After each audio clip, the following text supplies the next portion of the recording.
എല്ലാ സഹോദരന്മാർക്കും കർത്താവായ യേശു ക്രിസ്തുവിൻ്റെ വലിയൊരു നാമത്തിലുള്ള സ്നേഹവന്ദനം അറിയിക്കുന്നു. കർത്താവിനെ ആരാധിക്കാനായിട്ട് നമുക്ക് ഒരുമിച്ച് ചേരാനായിട്ട് ദൈവം നമ്മളെ സഹായിച്ചല്ലോ. അതിനായിട്ട് നന്ദിയോടെ സ്തോത്രം. കയർ സ്റ്റാമർ എന്ന് പറയുന്ന പേര് നിങ്ങൾ എത്ര പേർക്ക് അറിയാമെന്ന് എനിക്ക് അറിയില്ല. അദ്ദേഹം ഇന്നത്തെ ബ്രിട്ടീഷ് പ്രധാനമന്ത്രിയാണ്. അദ്ദേഹത്തിൻ്റെ വിദേശകാര്യമന്ത്രിയുടെ പേര് ഡേവിഡ് ലാമി എന്നാണ്. ഞാൻ അവരെക്കുറിച്ച് പറയാൻ കാരണം അവർക്കൊരു ഭയങ്കര അമിളി പറ്റി.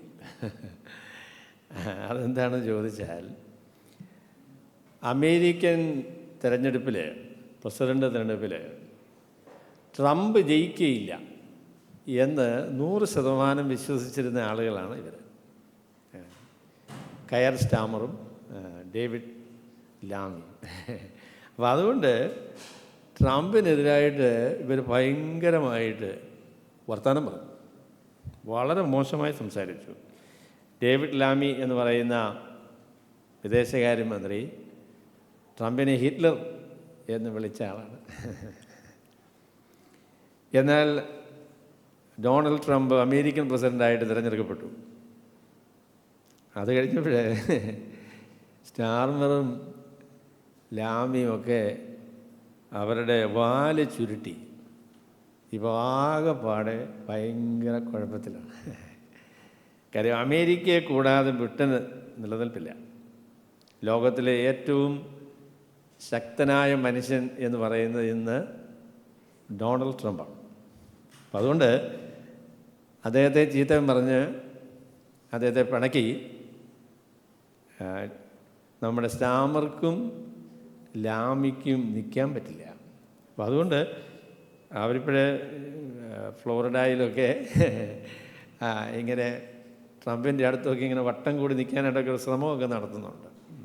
എന്നാൽ ട്രംപിൻ്റെ കൂടെയുള്ള ആൾക്കാർ പറയുന്നത് ഞങ്ങൾ മറക്കയില്ല എന്ന പ്രസ്താവനയാണ്. ഇതൊരു ബലഹീന ഉദാഹരണമാണ് എന്നെനിക്കറിയാം. കർത്താവായ യേശു ക്രിസ്തു ഈ ലോകത്തിൽ വന്നപ്പോൾ കർത്താവിന് നേരെ അപമാനം വർഷിക്കാൻ, കർത്താവിനെ ഉപദ്രവിക്കാൻ അല്ല, കർത്താവിനെ കൊന്നുകളയാൻ യഹൂദ മത നേതാക്കന്മാർ തീരുമാനിച്ചു. എന്നാൽ കാര്യങ്ങൾ വ്യത്യാസപ്പെട്ടു കേട്ടോ. കാര്യങ്ങൾ വ്യത്യാസപ്പെട്ടു. കർത്താവായ യേശു ക്രിസ്തു മരണത്തെ പരാജയപ്പെടുത്തി ഉയർത്തെഴുന്നേറ്റു. കർത്താവായ യേശു ക്രിസ്തുവിനെ ദൈവം തൻ്റെ വലത്ത് ഭാഗത്തേക്ക് ഉയർത്തി. സ്വർഗത്തിലും ഭൂമിയിലുമുള്ള സകല അധികാരവും കർത്താവിനെ ഏൽപ്പിച്ചു. അപ്പോൾ ഇപ്പോൾ കാര്യം വ്യത്യാസപ്പെട്ടു കേട്ടോ. കർത്താവിൻ്റെ പൂർണ്ണ അധികാരത്തിൻ്റെ പ്രദർശനം വന്നിട്ടില്ല എന്നുള്ള കാര്യം ശരിയാണ്. എന്നാൽ കർത്താവിനോട് എതിർക്കുന്നത് ഒരു പണിയാണ്. അപ്പോൾ ആ കാര്യത്തിൽ സംശയം വേണ്ട.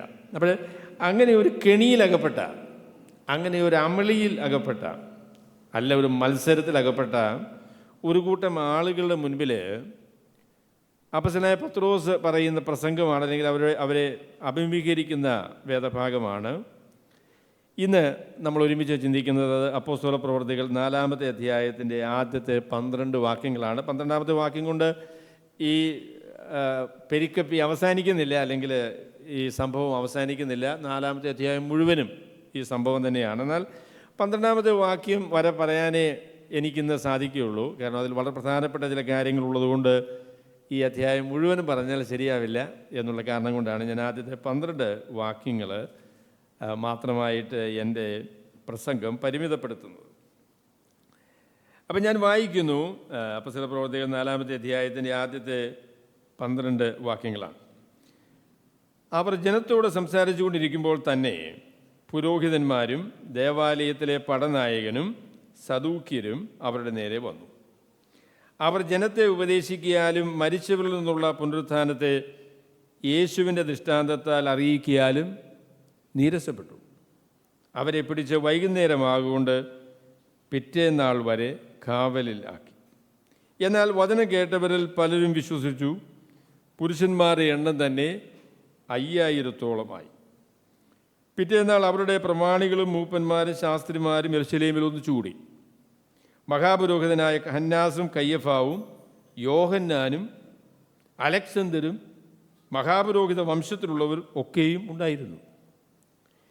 ഇവർ അവരെ നടുവിൽ നിർത്തുകയും, ഏത് ശക്തി കൊണ്ടോ ഏത് നാമത്തിലോ നിങ്ങൾ ഇത് ചെയ്തു എന്ന് ചോദിച്ചു. പത്രോസ് പരിശുദ്ധാത്മാവ് നിറഞ്ഞവനായി അവരോട് പറഞ്ഞത്, ജനത്തിൻ്റെ പ്രമാണികളും മൂപ്പന്മാരുമായുള്ളവരെ, ഈ ബലഹീന മനുഷ്യനുണ്ടായ ഉപകാര നിമിത്തം ഇവൻ എന്തോന്നിനാൽ സൗഖ്യമായി എന്ന് ഞങ്ങളെ വിസ്തരിക്കുന്നുവെങ്കിൽ, നിങ്ങൾ ക്രൂശിച്ചവനും ദൈവം മരിച്ചവരിൽ നിന്ന് ഉയർപ്പിച്ചവനുമായി നസറേനായ യേശുവിൻ്റെ നാമത്തിൽ തന്നെ ഇവൻ സൗഖ്യമുള്ളവനായി നിങ്ങളുടെ മുൻപിൽ നിൽക്കുന്നു എന്ന് നിങ്ങളെല്ലാവരും ഇസ്രായേൽ ജനമൊക്കെയും അറിഞ്ഞുകൊള്ളുവിൻ. വീട് പണിയുന്നവരായ നിങ്ങൾ തള്ളിക്കളഞ്ഞിട്ട് കോണിൻ്റെ മൂലക്കല്ലായി തീർന്ന കല്ല് ഇവൻ തന്നെ. മറ്റൊരുത്തിനിലും രക്ഷയില്ല. നാം രക്ഷിക്കപ്പെടുവാൻ ആകാശത്തിന് കീഴിൽ മനുഷ്യരുടെ ഇടയിൽ നൽകപ്പെട്ട വേറൊരു നാമവും ഇല്ല. അവിടെ ഈ സംഭവത്തിൻ്റെ പശ്ചാത്തലം നമുക്കറിയാം. നമ്മൾ കഴിഞ്ഞ ആഴ്ചകളിലൊക്കെ പറഞ്ഞു വന്ന അതേ സംഭവം തന്നെയാണ്. 40 വർഷം മുടന്തനെന്ന് പറഞ്ഞാൽ പോരാ അല്ലേ, നടക്കാൻ പ്രാപ്തിയില്ലാത്ത, കാലുകൾ രണ്ടും സ്വാധീനമില്ലാത്ത, തളർച്ച ബാധിച്ച ഒരു മനുഷ്യന് സൗഖ്യം കിട്ടി. അവനൊരു പിച്ചക്കാരനായിരുന്നു. അവന് സൗഖ്യം കിട്ടി. ആ സൗഖ്യം ആളുകളെ എല്ലാം അത്ഭുതപ്പെടുത്തി. ദേവാലയത്തിൽ വരുന്ന ആളുകൾക്കൊക്കെ ഇദ്ദേഹത്തെ പരിചയമായിരുന്നതുകൊണ്ട് ഇദ്ദേഹം സൗഖ്യം കിട്ടി അപ്പസ്തലനായിരിക്കുന്ന പത്രോസിനോടും യോഹന്നാനോടും കൂടെ നിന്ന് സന്തോഷമായിട്ട് കൈകുട്ടിയെന്ന എൻ്റെ വിചാരം. അങ്ങനെ അദ്ദേഹം ഭയങ്കര സന്തോഷമായിട്ട് നിൽക്കുകയാണ്. അപ്പോൾ അത് കണ്ടു കഴിഞ്ഞപ്പോൾ ആളുകളെല്ലാം അങ്ങ് ഇരച്ചുകൂടി ഭയങ്കര ബഹളം, അല്ലെങ്കിൽ വളരെ ആശ്ചര്യമായി അവരോട് പത്രോസും യോഹന്നാനും സംസാരിച്ചു. അവർ സംസാരിച്ച ആ പ്രസംഗം കേട്ട് അനേകർ യേശുക്രിസ്തുവിൻ്റെ മഹത്വത്തെക്കുറിച്ച് മനസ്സിലാക്കി. അപ്പം അങ്ങനെയുള്ള അവസരത്തിലാണ് ഇവരിങ്ങനെ സംസാരിച്ചുകൊണ്ട് നിൽക്കുമ്പോഴാണ് ഈ സംഭവം, ഈ പരിപാടി ഈ ദേവാലയത്തിൻ്റെ അധികാരികളായിരിക്കുന്ന ആളുകളുടെ ചെവിയിലെത്തി. ദേവാലയത്തിൻ്റെ അധികാരികളായിരിക്കുന്ന ആളുകളുടെ ചെവിയിലെത്തി. അപ്പോഴേ അവർ പത്രോസിനെയും യോഹന്നാനെയും നേരിടുന്നതിന് വേണ്ടി വരുന്ന അവരുമായിട്ട് ഉള്ള സംഘർഷം, അതിൻ്റെ തുടക്കമാണ് നമ്മൾ ഈ വേദഭാഗത്ത് വായിക്കുന്നത്. അപ്പോൾ ഇങ്ങനെയാണ് പറഞ്ഞത്, അവർ ജനത്തോട് സംസാരിച്ചു കൊണ്ടിരിക്കുമ്പോൾ തന്നെ പുരോഹിതന്മാരും ദേവാലയത്തിലെ പടനായകനും സദൂക്യരും അവരുടെ നേരെ വന്നു. അപ്പം ഞാനിതിൽ നിന്ന് ആദ്യമായി പറയാൻ ആഗ്രഹിക്കുന്ന ഒരു പ്രമാണം, ക്രിസ്തീയ ജീവിതത്തിലും സുവിശേഷ ഘോഷണത്തിലും പ്രതികൂലങ്ങൾ പ്രതീക്ഷിക്കണം. എന്നാൽ ആ പ്രതികൂലത്തെ നമ്മൾ ദൈവഹിത പ്രകാരം നേരിടുന്നുവെങ്കിൽ സുവിശേഷത്തിന് അഭിവൃദ്ധി ഉണ്ടാകും എന്ന കാര്യമാണ് ഞാൻ പറയാൻ ആഗ്രഹിക്കുന്നത്. സുവിശേഷ പ്രഘോഷണത്തിനും ക്രിസ്തീയ ജീവിതത്തിലും പ്രതികൂലങ്ങൾ പ്രതീക്ഷിക്കണം. എന്നാൽ ആ പ്രതികൂലങ്ങളെ ദൈവഹിത പ്രകാരം നേരിടുകയാണ് എങ്കിൽ നമുക്ക് ആത്മീയ വർധനയും സുവിശേഷത്തിന് പുരോഗതിയും ഉണ്ടാകും. അപ്പോൾ ഈ വന്ന ആൾക്കാർ അവർ നേരിട്ടതിനെക്കുറിച്ച് പറയുമ്പോൾ, അവർ ജനത്തോട് സംസാരിച്ചു കൊണ്ടിരിക്കുമ്പോൾ അവർ പ്രസംഗത്തെ തടസ്സപ്പെടുത്തിയാണ് അവരുടെ മധ്യത്തിലേക്ക് വരുന്നത്. നോർത്ത് ഇന്ത്യയിലൊക്കെ പ്രവർത്തിക്കുന്ന ജെയിംസ് കുട്ടി സഹോദരൻ അറിയാം, പ്രസംഗിക്കാനൊക്കെ തുടങ്ങുമ്പോൾ പ്രസംഗത്തെ ശല്യപ്പെടുത്താനായിട്ടുള്ള ഒരുപാട് മനുഷ്യരുണ്ട് കേട്ടോ. അപ്പോഴേ സുവിശേഷ പ്രസംഗവും ക്രിസ്തീയ ജീവിതവും നമ്മൾ നയിക്കുമ്പോൾ പ്രതികൂലങ്ങളും പ്രയാസങ്ങളും ഉണ്ടാകും എന്നത് നമ്മൾ പ്രതീക്ഷിക്കേണ്ട കാര്യമാണ്. ഇന്ന് അനേക വേദികളിൽ പ്രസംഗിക്കുന്ന ആളുകൾ ക്രിസ്തീയ ജീവിതത്തിൽ നിങ്ങൾ കർത്താവായ യേശുക്രിസ്തു വിശ്വസിച്ച് കഴിഞ്ഞാൽ പിന്നെ എന്താ അതിൻ്റെ അനന്തരഫലം? അനുഗ്രഹത്തിൻ്റെ പുറകെ അനുഗ്രഹം. ഇഷ്ടംപോലെ കാശ് വന്ന് മറിയുന്നു, രോഗങ്ങൾ മാറുന്നു, പിന്നെ എല്ലാം അനുഗ്രഹവും രോഗങ്ങൾ മാറുകയൊക്കെ ചെയ്യും കേട്ടോ, അതിന് സംശയമൊന്നുമില്ല. എന്നാൽ അതിനോട് ചേർത്ത്, അല്ലെങ്കിൽ അങ്ങനെ വലിയ അനുഗ്രഹങ്ങൾ വരാതെ തന്നെ ചില അവസരങ്ങളിൽ പ്രതികൂലങ്ങളും പ്രയാസങ്ങളും വരും. എന്ന കാര്യം ബൈബിളിൽ വളരെ വ്യക്തമായി പറയുന്ന കാര്യമാണ്. അത് നമ്മൾ മറച്ചു വയ്ക്കരുത്. അത് അങ്ങനെ മറച്ചു വയ്ക്കുന്നുവെങ്കിൽ ക്രിസ്തീയ സന്ദേശം ഭാഗികമായിട്ട് മാത്രമേ നമ്മൾ അറിയിക്കുന്നുള്ളൂ. We have to tell people that they are going to suffer. It is possible, not always. എല്ലായ്പ്പോഴും കർത്താവിൽ വിശ്വസിച്ച ഉടനെ അങ്ങ് പ്രശ്നമാണ് എന്നല്ല. എന്നാൽ കർത്താവിൽ വിശ്വസിക്കുന്നവർക്ക് പ്രതികൂലങ്ങളും പ്രയാസങ്ങളും ഉണ്ടാകാനുള്ള സാധ്യത വളരെയാണ്. അപ്പോൾ there is opposition, there is persecution for people who believe in the Lord Jesus Christ and proclaim the gospel. സുവിശേഷം പ്രസംഗിക്കുകയും സുവിശേഷം വിശ്വസിക്കുകയും സുവിശേഷത്തിന് വേണ്ടി ജീവിക്കുകയും ചെയ്യുന്ന ആളുകൾക്ക് പ്രതികൂലമുണ്ട്. അത് പ്രതീക്ഷിക്കണം. അത് നമ്മൾ ഒഴിവാക്കാനായിട്ട് നമുക്ക് സാധിക്കില്ല. അപ്പോൾ ആ വശം ക്രിസ്തീയ ജീവിതത്തിൽ കഷ്ടതയുണ്ട്, ക്രിസ്തീയ ജീവിതത്തിൽ പ്രതികൂലങ്ങളുണ്ട്, കർത്താവിന് വേണ്ടി കഷ്ടമനുഭവിക്കാനായിട്ട് നമ്മൾ തയ്യാറാകണമെന്ന കാര്യം നമ്മൾ ഊന്നി പറയേണ്ടതാണ്. കർത്താവിൻ്റെ പ്രസംഗത്തിൽ ഇതൊരു പ്രമുഖ വിഷയമായിരുന്നു കേട്ടോ. കർത്താവിൻ്റെ അടുക്ക് വരുന്നവർക്ക് ആശ്വാസം കിട്ടുമെന്ന് കർത്താവ് പറഞ്ഞിട്ടുണ്ട്. അവർക്ക് ദൈവത്തോടുള്ള സമാധാനം ഉണ്ടാകുമെന്ന് പറഞ്ഞിട്ടുണ്ട്. ആർക്കും എടുത്തു കളയാൻ കഴിയാത്ത സന്തോഷം ലഭിക്കും എന്ന് കർത്താവ് പറഞ്ഞിട്ടുണ്ട്. ഞാൻ വന്നതെന്തിനാന്ന് പറഞ്ഞു? നിങ്ങൾക്ക് ജീവൻ ഉണ്ടാകേണ്ടതിനും സമർത്ഥമായി ജീവൻ ഉണ്ടാകേണ്ടതിനുമാണ് ഞാൻ വന്നതെന്ന് പറഞ്ഞു. എന്നാൽ അതിനോട് ചേർത്ത് കർത്താവ് പറഞ്ഞു, ആരെങ്കിലും എൻ്റെ പിന്നാലെ വരുവാൻ ഇച്ഛിച്ചാൽ അവൻ തന്നെത്താൻ ത്യജിച്ച് തൻ്റെ ക്രൂശ് എടുത്തുകൊണ്ട് എൻ്റെ പിന്നാലെ വരട്ടെ എന്ന് പറഞ്ഞു. അപ്പോഴേ അനുഗ്രഹങ്ങളും ദൈവത്തോടുള്ള ബന്ധത്തിലുള്ള ആനന്ദവും അതിൻ്റെ ഒരു ഭാഗത്തുള്ളപ്പോൾ, ഈ ദുഷ്ടലോകത്തിൽ യേശുക്രിസ്തുവിനെ വെറുത്ത മനുഷ്യരുടെ നടുവിൽ നമ്മൾ ജീവിക്കുമ്പോൾ നമുക്ക് പ്രതികൂലങ്ങളും പ്രയാസങ്ങളും ഉണ്ട് എന്ന കാര്യവും നമ്മൾ ഓർക്കണം. There is opposition, there is പ്രതികൂലങ്ങളും പ്രയാസങ്ങളുമുണ്ട്. അവ സംസാരിച്ചുകൊണ്ടിരിക്കുമ്പോൾ തന്നെ പുരോഹിതന്മാരും ദേവാലയത്തിലെ പടനായകനും സദൂക്യരും അവൻ്റെ നേരെ വന്നു. കർത്താവിൻ്റെ ഐഹിക ജീവിതകാലത്ത് കർത്താവിനുള്ള ഏറ്റവും വലിയ പ്രതിയോഗികൾ പരീശന്മാരും ന്യായശാസ്ത്രിമാരുമായിരുന്നു. എന്നാൽ സദൂക്യരും ഉപദ്രവം ഉണ്ടാക്കിയിട്ടുണ്ട് കേട്ടോ. എന്നാൽ നമ്മൾ അപ്പോസ്തല പ്രവൃത്തികളിലേക്ക് വരുമ്പോൾ സുവിശേഷത്തിനെതിരായി നിൽക്കുന്ന വളരെ ശക്തമായ ഒരു ഗ്രൂപ്പ് എന്ന് പറയുന്നത് സദൂക്യർ എന്ന് പറയുന്ന ആളുകളാണ്. സദൂക്യർ എന്ന് പറഞ്ഞാൽ എന്താ? അവരാളുകൾ ആരാ? സദൂക്യർ എന്ന് പറയുന്നത് കാശുകാരായിരുന്നു കേട്ടോ. അല്ലെങ്കിൽ ഇസ്രയേലിലുള്ള സമ്പന്ന വർഗമെന്ന് പറയുന്ന ആളുകളാണ് ഈ സദൂക്യർ എന്ന് പറയുന്ന ആൾ. മഹാപുരോഹിതന്മാരെല്ലാവരും സദൂക്യരായിരുന്നു. സാദോക്ക് എന്ന് പറയുന്ന ഒരാളിൻ്റെ ആ ഒരു പേരിൽ നിന്നാണ് സദൂക്യർ വന്നത് എന്ന് പറയുന്നുണ്ട്. നമുക്കതിനെ കംപ്ലീറ്റ് കൺഫേം ചെയ്യാൻ പറ്റുകയില്ല. എന്നാൽ സാദോക്ക് എന്ന് പറയുന്നത് മഹാപുരോഹിതനായിരുന്നു. അദ്ദേഹത്തിൻ്റെ വംശപാരമ്പര്യത്തിൽ പിന്നീട് വന്ന ആളുകളാണ് സദൂക്യർ എന്ന് പറയുന്നത്. ഈ സദൂക്യരുടെ പ്രത്യേകത എന്താണെന്ന് ചോദിച്ചാൽ, സദൂക്യരെ കുറിച്ച് നിങ്ങൾക്ക് എന്താ അറിയാവുന്നത്? രണ്ട് കാര്യം വളരെ വ്യക്തമായിട്ട് അറിയാം. അവർക്ക് പുനരുത്ഥാനത്തിൽ വിശ്വാസമില്ല. ഈ ലോകത്തിലുള്ള കാര്യങ്ങളെല്ലാം ഈ ലോകം കൊണ്ട് അവസാനിക്കും. അപ്പോൾ അതുകൊണ്ട് പ്രമുഖമായിട്ട് ചെയ്യേണ്ട കാര്യം എന്തുവാ? ഈ ലോകത്തിൽ കാശുമൊക്കെ ഉണ്ടാക്കി സന്തോഷമായിട്ട് ജീവിക്കാനായിട്ട് തീരുമാനിക്കണം. അതാണ് അവരുടെ തീരുമാനം എന്ന് പറയുന്നത്. സദൂക്കർക്കുള്ള വേറെ ഒരു കാര്യം പറഞ്ഞാൽ ആത്മാവുമില്ല, ദൂതനുമില്ല.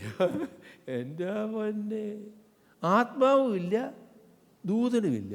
പിന്നെ എന്തിനാ ഈ ആത്മീയവും പറഞ്ഞുകൊണ്ട് നടക്കുന്നേ? അയ്യോ, ഇതൊക്കെ ഒരു കച്ചവടമില്ലയോ?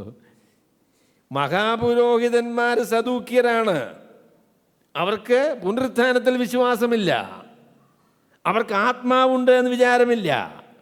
അവർക്ക് ദൂതന്മാരുണ്ടെന്ന് വിചാരമില്ല. സൂപ്പർ നാച്ചുറലായിട്ടുള്ള ഒരു കാര്യവും ഉണ്ടെന്ന് അവർക്ക് വിചാരമില്ല. അവരാണ് മഹാപുരോഹിതന്മാരെന്ന് പറയുന്ന ആൾക്കാർ. എൻ്റെ പൊന്നു സഹോദരങ്ങളെ, ഞാൻ പറയാം, ഇന്നത്തെ ആത്മീയ ലോകത്തുള്ള നേതൃത്വം വഹിക്കുന്ന അനേകം ആൾ, ഞാൻ പ്രത്യേകിച്ച് പറയാം സമുദായങ്ങൾ, മറ്റ് സമൂഹങ്ങളും വലിയ വ്യത്യാസമൊന്നുമില്ല. അവിടെയുള്ള ഈ നേതാക്കന്മാരെന്ന് പറയുന്ന ഈ ആളുകൾക്ക് ദൈവവിശ്വാസമൊന്നും പൊതുവെ ഉള്ള ആളുകളല്ല. അവർക്ക് ആത്മാവും ഇല്ല, അവർക്ക് പുനരുത്ഥാനവുമില്ല. കർത്താവായ യേശുക്രിസ്തു രണ്ടാമത് വരുമോ എന്ന് ചോദിച്ചാൽ സമുദായത്തിൻ്റെ ബിഷപ്പന്മാരായിരിക്കുന്ന നേതൃത്വം നൽകുന്ന ആളുകൾ എന്താ നിങ്ങൾ പറയാമെന്ന് പറയാമോ? എൻ്റെ കുഞ്ഞെ ഒന്നും പറയണ്ട, മിണ്ടാതിരിക്കുക. ഇതൊക്കെ നമ്മളൊരു വിശ്വാസത്തിൻ്റെ ഭാഗമില്ലയോ എന്ന്. ഇന്ന് അനേകരും വായിക്കുന്ന ഒരു പ്രസിദ്ധമായിരിക്കുന്ന കമൻ്ററിയാണ് വില്യം ബാർക്ലേ. നിങ്ങൾ കേട്ടിട്ടുണ്ടോ വില്യം ബാർക്ലേയുടെ കമൻ്ററി? ഭയങ്കര പ്രസിദ്ധമായിരിക്കുന്ന കമൻ്ററിയാണ്. പക്ഷേ അദ്ദേഹത്തോട് ചോദിച്ചു യേശുക്രിസ്തു ഉയർത്തെഴുന്നേറ്റെന്ന് ചോദിച്ചാൽ അദ്ദേഹം പറയും അതൊരു കഥയില്ലയോ എന്ന് പറയും. അതിൽ വിശ്വാസമുള്ള ആളല്ല. മാർപ്പാപ്പായെക്കുറിച്ച് പറയാം. ദൈവവിശ്വാസം ആവശ്യമാണോ സ്വർഗത്തിപ്പാന്? വേണ്ടെന്നേ, അതിൻ്റെ ആവശ്യമില്ല. പുള്ളിക്ക് ഈ സ്വർഗവും നരകമൊന്നും വിശ്വാസമുള്ള ആളാന്ന് ഒരു വിചാരം എനിക്കില്ല. യേശുക്രിസ്തു മരിച്ചെന്നും യേശുക്രിസ്തു ഉയർത്തെഴുന്നേറ്റെന്നും ഒന്നും വിശ്വസിക്കുന്ന ആളാണെന്നൊരു വിചാരം എനിക്കില്ല. അതിൻ്റെ ഒന്നും ആവശ്യമില്ല. മാർപ്പാപ്പയോട് ചോദിക്കുമോ, മാർപ്പാപ്പ നിങ്ങൾ രക്ഷിക്കപ്പെട്ട ആളാണോ, നിങ്ങൾ യേശുക്രിസ്തുവിൽ വിശ്വസിക്കുന്ന ആളാണോ, യേശുക്രിസ്തുവിൻ്റെ പുനരുത്ഥാനത്തിൽ നിങ്ങൾക്ക് വിശ്വാസമുണ്ടോ എന്ന് ചോദിക്കുമോ ആരെങ്കിലും? ചോദിക്കില്ല. അതൊന്നും വിശ്വസിക്കേണ്ട കാര്യമില്ല. മാർപ്പാപ്പ ആകുന്നതിന് അതൊന്നും ഒരു നിബന്ധനയല്ല. ഇസ്രയേലിലെ മഹാപുരോഹിതൻ മനുഷ്യരുടെ പാപങ്ങളുടെ പരിഹാരത്തിന് വേണ്ടി മഹാപാപ പരിഹാര ദിവസത്തിൽ യാഗം കഴിക്കുന്നയാളാണ്. ആ രക്തവുമായി അതിപരിശുദ്ധ സ്ഥലത്തേക്ക് പോകുന്നയാളാണ്. അദ്ദേഹത്തിന് പക്ഷേ ആത്മാവിലും വിശ്വാസമില്ല, അദ്ദേഹത്തിന് മരണശേഷമുള്ള പുനരുത്ഥാനത്തിലും വിശ്വാസമില്ല. എല്ലാം മരണം കൊണ്ട് തീരുമെന്ന് വിചാരിക്കുന്നയാളാണ് പുള്ളി. അതെങ്ങനെയാണെന്നറിയാമോ ഈ മഹാപുരോഹിതനായിത്തീർന്നത്? അഹരോവിൻ്റെ പാരമ്പര്യത്തിലാണ്. അല്ലെ, അഹരോനായിരുന്നു ആദ്യത്തെ മഹാപുരോഹിതൻ എന്ന് പറയുന്ന അഹരോനാണ്. ദൈവത്തിൻ്റെ വിശുദ്ധ പുരോഹിതനായി തിരഞ്ഞെടുക്കപ്പെട്ട ദൈവസന്നിധിയെക്കുറിച്ച് ബോധ്യമുള്ള, ദൈവത്തിൽ അഗാധമായി വിശ്വസിച്ച ആളാണ് അഹരോൻ. എന്നാൽ കുറേ കാലങ്ങൾ കഴിഞ്ഞപ്പോൾ ആത്മീയവും വിശ്വാസവും ഒന്നും പ്രശ്നമില്ല. ഈ പറയുന്ന അന്നത്തെ മഹാപുരോഹിതനായിരിക്കുന്ന ആളുടെ പേര് കയ്യഫാവ് എന്നാണ്. കർത്താവായ യേശു ക്രിസ്തുവിനെ വിചാരണ ചെയ്ത് ക്രൂശിക്കാൻ ഏൽപ്പിച്ച ആളാണ് കയ്യഫാവ്. അദ്ദേഹത്തിൻ്റെ അമ്മായിയപ്പനാണ് ഹന്നാസ് എന്ന് പറയുന്നതായിരിക്കുന്ന ആൾ. ഹന്നാസിൻ്റെ പിന്നെ മറ്റു പിള്ളേർ അവരായിരുന്നു അതിന് ശേഷമുള്ള മഹാപുരോഹിതന്മാർ. ഇവർക്കെല്ലാം മഹാപൗരോഹിത്യം കിട്ടിയത് റോമാക്കാർ കൊടുത്തതാണ്. റോമാക്കാരും ദൈവവിശ്വാസം നമ്മളെ ബന്ധം എന്താ? അതിനൊന്നും ബന്ധമൊന്നുമില്ല. നേതൃത്വം പിടിച്ചെടുക്കുക എന്ന് പറയുന്ന ഈ ആത്മീയതയുടെ അടിസ്ഥാനത്തിലൊന്നുമല്ല കേട്ടോ. ആത്മീയതയുടെ അടിസ്ഥാനത്തിൽ നേതൃത്വം എന്ന് പറയുന്ന ഈ ആശയം പലരുടെയും ഇല്ല. എങ്ങനെയാണ് നേതാവാകുന്നത്? ബിഷപ്പാകാൻ എന്ത് ചെയ്യണം? ഭക്തനായിട്ട് ജീവിക്കണം, ഇല്ലയോ? അതൊന്നും വേണ്ട. ഭക്തനൊന്നും വേണ്ട ആവശ്യമില്ല. എന്ത് വേണം? നമുക്ക് സ്വാധീനമുണ്ടാകണം. രാഷ്ട്രീയ സ്വാധീനം വേണം, സാമൂഹ്യ സ്വാധീനം വേണം. അങ്ങനെ ഉണ്ടെങ്കിൽ നേതൃത്വത്തിലേക്ക് വരാനായിട്ട് സാധിക്കും. അങ്ങനെ വളരെയധികം ദുഷിച്ചു നാറിയ ഒരാത്മീക നേതൃത്വമാണ് ഇസ്രയേലിലെ കർത്താവിൻ്റെ കാലത്തും കർത്താവിൻ്റെ ശിഷ്യന്മാരുടെ കാലത്തും ഉണ്ടായിരുന്നത്. അവരാരും ദൈവവിശ്വാസമുള്ള ആളുകളല്ല. അവർക്കെല്ലാം ഇതൊരു പണിയാണ്. അവർക്ക് ഇത് കാശുണ്ടാക്കാനും മനുഷ്യരെ ഭരിക്കാനും നേതൃത്വം കളിക്കാനും ഒക്കെ ഉള്ള ഒരവസരമാണ്. ഇസ്രയേലിലെ ഏറ്റവും ശക്തനായ യഹൂദന്മാരുടെ മധ്യത്തിൽ ഏറ്റവും ശക്തനായിരിക്കുന്ന ആളെന്ന് പറയുന്നത് മഹാപുരോഹിതനാണ്. അദ്ദേഹത്തിനാണ് എല്ലാ അധികാരവും, അദ്ദേഹത്തിനാണ്. പിന്നെ രണ്ടാം സ്ഥാനം എന്ന് പറയുന്ന ആളാണ് ഈ പറഞ്ഞ ആൾ, ദേവാലയത്തിലെ പടനായകൻ എന്ന് പറയുന്ന ആൾ. ദേവാലയത്തിലെ പടനായകൻ എന്ന് പറയുന്ന ആളാണ് രണ്ടാമത്. എന്ന് പറഞ്ഞാൽ ദേവാലയം എന്ന് പറയുന്നത് കോടിക്കണക്കിന് രൂപയുടെ വ്യാപാര പരിപാടികളൊക്കെ നടക്കുന്ന ഒരു ആത്മീക കച്ചവട കേന്ദ്രമാണ്. കർത്താവ് അതിനെക്കുറിച്ച് പറഞ്ഞല്ലോ, ഇത് പ്രാർത്ഥനാലയം എന്നാണ് വിളിക്കപ്പെടേണ്ടത്. പക്ഷെങ്കിൽ ഇത് എന്താ ഇപ്പം ആയിരിക്കുന്നത്? ഇത് കള്ളന്മാരുടെ ഗുഹയായിരിക്കുന്നു എന്ന് പറഞ്ഞു. കാശുണ്ടാക്കാനുള്ള, കച്ചവടം നടത്താനുള്ള, മനുഷ്യരെ വഞ്ചിക്കാനുള്ള, അവരെ ആത്മീകമായിരിക്കുന്ന പരിപാടികളൊക്കെ നടത്തി അവരിൽ നിന്ന് കാശ് പിഴിയാനും അധികാരം നടത്താനുമുള്ള ഒരു പരിപാടിയായിട്ട് ഇത് അധപ്പതിച്ചു. അപ്പോൾ ഹന്നാസിനും മരണശേഷമുള്ള ജീവിതത്തിൽ വിശ്വാസമില്ല, പുനരുത്ഥാനത്തിൽ വിശ്വാസമില്ല, കയ്യഭാവനയും ഇല്ല. ഈ പറയുന്ന ഈ ദേവാലയത്തിലെ പടനായകൻ എന്ന് പറയുന്ന ആളിനും ആ പരിപാടിയിലൊന്നും വിശ്വാസമുള്ള ആളല്ല. ഇവരെല്ലാം സദൂക്യന്മാരായിരിക്കുന്ന ആളുകളാണ്. ഇവർക്ക് പുനരുത്ഥാനത്തോടുള്ള വിരോധം നിങ്ങൾക്ക് മനസ്സിലാകണമെങ്കിൽ അപ്പോസ്തല പ്രവൃത്തികൾ അതിൻ്റെ 21-ാമത്തെ അധ്യായമല്ലേ, അല്ല 23-ാമത്തെ അധ്യായം വായിച്ചാൽ മതി കേട്ടോ. അപ്പോസ്തലനായ പൗലോസ് ഇവന്മാരുടെ നടുവിൽ, അപ്പം സെൻഹദ്രീ സംഘം എന്ന് പറയുന്ന ഒരു സംഘമുണ്ട്. സെൻഹദ്രീ സംഘം അതാണ് ദ കൗൺസിൽ വിച്ച് കൺട്രോൾഡ് ഇസ്രയേലിനെ, അന്നത്തെ യഹൂദന്മാരെ നിയന്ത്രിച്ചിരുന്ന സംഘടന എന്ന് പറയുന്നത് സെൻഹദ്രീ സംഘമാണ്. അപ്പോൾ അതിന് ലീഡർ എന്ന് പറയുന്നത് മഹാപുരോഹിതനാണ്. അപ്പോൾ ആ സെൻഹദ്രീ സംഘത്തിൻ്റെ ഒരു യോഗത്തിൽ പൗലോസ് പറഞ്ഞു, സഹോദരന്മാരെ, ഞാനൊരു പരീശനും പരീശൻ്റെ മകനുമാണ്. മരിച്ചവരുടെ പുനരുത്ഥാനത്തെക്കുറിച്ചുള്ള പ്രതീക്ഷ നിമിത്തമാണ് ഞാൻ ഈ വിചാരണയിലായിരിക്കുന്നത് എന്ന് അദ്ദേഹം പറഞ്ഞു. എന്താ സംഭവിച്ചെന്നറിയാമോ? ഭയങ്കര ബഹളമായി. മരിച്ചവരുടെ പുനരുത്ഥാനം എന്നുള്ള വാക്ക് കേട്ടാൽ അവർക്ക് ഭയങ്കര വിരോധമാണ്. മരണം കൊണ്ടെല്ലാം അവസാനിക്കും, നമ്മൾ ചെയ്ത കാര്യങ്ങൾക്കൊന്നും നമ്മൾ കണക്ക് പറയേണ്ടി വരികയില്ല, ഈ ലോക ജീവിതത്തിൽ കവിഞ്ഞൊന്നുമില്ല എന്നാണ് പല ആത്മീകന്മാരായിരിക്കുന്ന ആളുകളും വിശ്വസിച്ചിരുന്നതാണ്. ഇന്ന് പറയാം പല നേതാക്കന്മാർക്കും വിശ്വാസമില്ല കേട്ടോ. അവർക്ക് മരണശേഷം ജീവിതമുണ്ടെന്നും സ്വർഗവും നരകവും ഉണ്ടെന്നും ഒന്നും വിശ്വാസമില്ല. ഞങ്ങൾക്ക് പരിചയമുള്ള ഒരാളുണ്ട് കേട്ടോ, അദ്ദേഹത്തോട് സ്വർഗത്തെക്കുറിച്ചും നരകത്തെക്കുറിച്ചും ഒക്കെ പറയും. അദ്ദേഹം പറയുന്ന പ്രസ്താവനയോടെ എന്തോ സ്വർഗമാടാ, എന്തോ നരകമാണ്. അതൊക്കെ ചുമ്മാ കഥകളല്ലേ, മനുഷ്യനെ പേടിപ്പിച്ച് മര്യാദക്ക് ജീവിക്കാൻ വേണ്ടി ഉണ്ടാക്കിയിട്ടുള്ള കഥകളാണ്, അതിൽ കവിഞ്ഞൊരു കാര്യവും ഇല്ലെന്ന്. എന്തൊരു ഭയങ്കരമായ ആത്മീയ ലോകമാണെന്നറിയാമോ?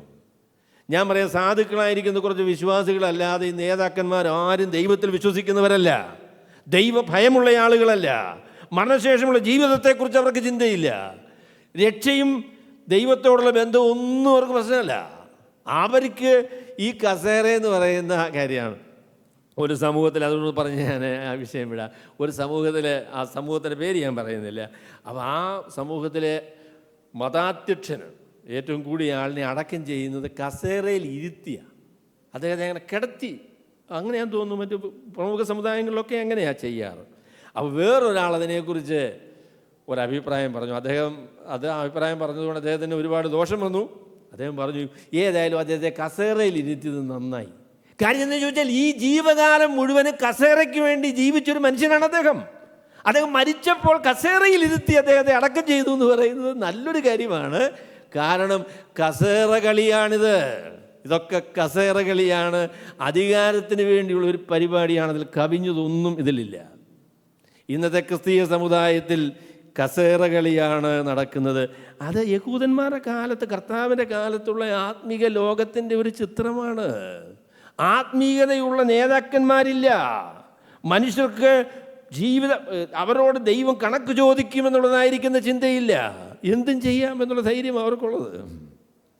അപ്പോൾ ഈ ആൾക്കാർ മരിച്ചവരുടെ പുനരുത്ഥാനത്തെ യേശുവിൻ്റെ ദൃഷ്ടാന്തത്താൽ അറിയിക്കിയാൽ നീരസപ്പെട്ടു. അപ്പോൾ അവർക്ക് നീരസം എന്നുള്ള വാക്ക് ചില ബലഹീനമാണ് കേട്ടോ പരിഭാഷ. അവർക്ക് ഒട്ടും ഇഷ്ടപ്പെട്ടില്ല എന്ന്, അവർക്ക് ഒട്ടും ഇഷ്ടപ്പെട്ടില്ല. ഒരു ദൈവമുണ്ട്, ദൈവം കണക്ക് ചോദിക്കും, മരണം മനുഷ്യൻ്റെ അവസാനമല്ല, ഈ ലോകത്തിൽ നിങ്ങൾ എന്ത് നേടിയാലും നിങ്ങളുടെ ആത്മാവിനെ നഷ്ടമാക്കിയാൽ നിങ്ങൾക്ക് പ്രയോജനമില്ല എന്ന ദൈവത്തിൻ്റെ സന്ദേശം മനുഷ്യർക്ക് സ്വീകാര്യമായ സന്ദേശമല്ല. ആ സന്ദേശം കേൾക്കുമ്പോൾ ഭയങ്കര നീരസമാണ് വരുന്നത്. സുവിശേഷം കേൾക്കുന്ന ആൾക്ക് ഇഷ്ടമാണോ? അല്ലെന്നേ, സുവിശേഷം ഇഷ്ടമല്ല. മരണശേഷം ജീവിതമുണ്ട്, മരണമെന്ന് പറയുന്നത് മനുഷ്യൻ്റെ അവസാനമല്ല, അതിനുശേഷം അവന് നിത്യമായിരിക്കുന്നൊരു ആത്മാവുണ്ട്, അതിനുശേഷം പിന്നെ പുനരുത്ഥാനം എന്ന് പറയുന്നൊരു ദിവസമുണ്ട്.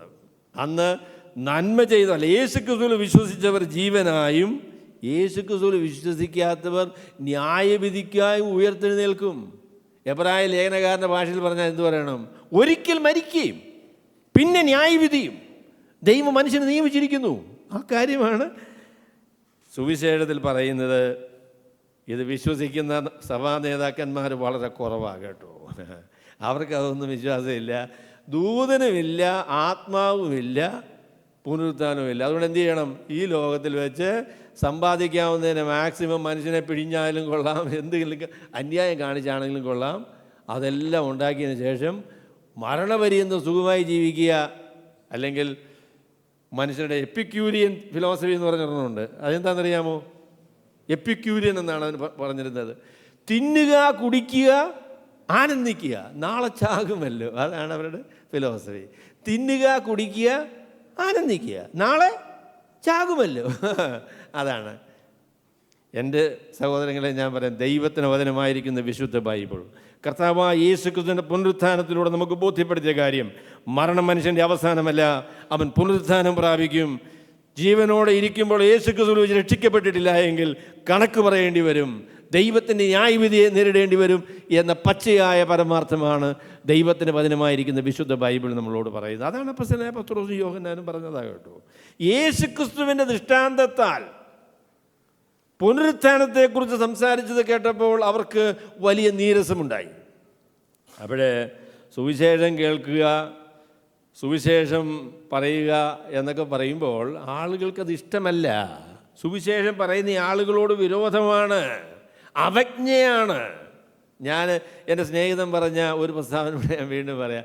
അത് എന്നോട് പറയും, അവിടെ എന്തെങ്കിലും മീറ്റിംഗ് ഉണ്ടെങ്കിൽ പറയും, സുവിശേഷം എൻ്റെ ദൈവത്തെ ഓർത്ത് സുവിശേഷം പറയല്ലേ, മറ്റെന്ത് പറഞ്ഞാലും സുവിശേഷം പറയരുതെന്ന്.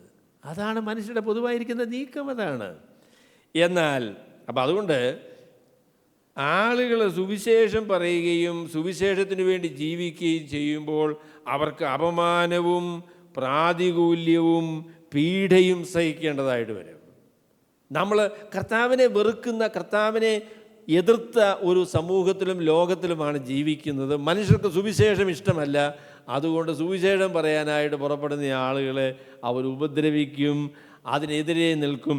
നമ്മളുടെയൊക്കെ സമൂഹങ്ങളിൽ നമുക്ക് എത്രത്തോളം സ്വാതന്ത്ര്യം ദൈവം ഇന്നും അനുവദിച്ചിരിക്കുന്നു എന്നുള്ളത് ഓർത്ത് ദൈവത്തിന് സ്തോത്രം. എന്നാൽ ജെയിംസ് കുട്ടി സഹോദരൻ്റെ ഒന്നും അനുഭവം അതല്ല.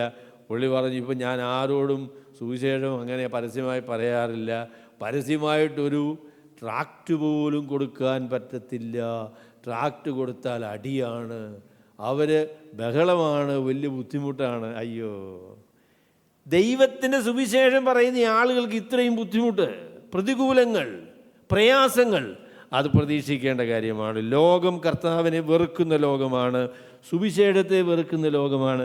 അതുകൊണ്ട് ബുദ്ധിമുട്ടും പ്രയാസവും ഉണ്ടാവും. അവരെ പിടിച്ച് വൈകുന്നേരമാകൊണ്ട് പിറ്റേന്നാൾ വരെ തടവിലാക്കി, കാവലിലാക്കി എന്ന് പറയുന്നതിനേക്കാളും നല്ലത് തടവിൽ അവരെ അറസ്റ്റ് ചെയ്തു. അപ്പം ഞാനൊരു കാര്യം കൂടെ സഹോദരങ്ങളോട് പറയട്ടെ.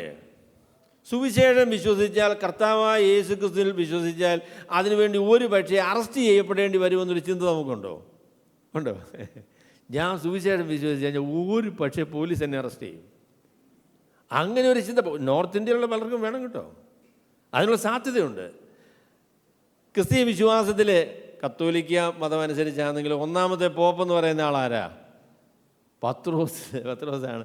പത്രോസിന് പോപ്പല്ല, അദ്ദേഹത്തിന് സിംഹാസനമല്ല, ഒരു കൊരണ്ടി പോലും ഇല്ലായിരുന്നു എന്നുള്ളതാണ് പരമാർത്ഥം. എന്നാൽ ക്രിസ്തീയ വിശ്വാസത്തിലെ ഏറ്റവും പ്രധാനപ്പെട്ട ആദ്യ പ്രഘോഷകനായിരിക്കുന്ന ആൾ അപ്പോസ്തലനായ പത്രോസാണ്.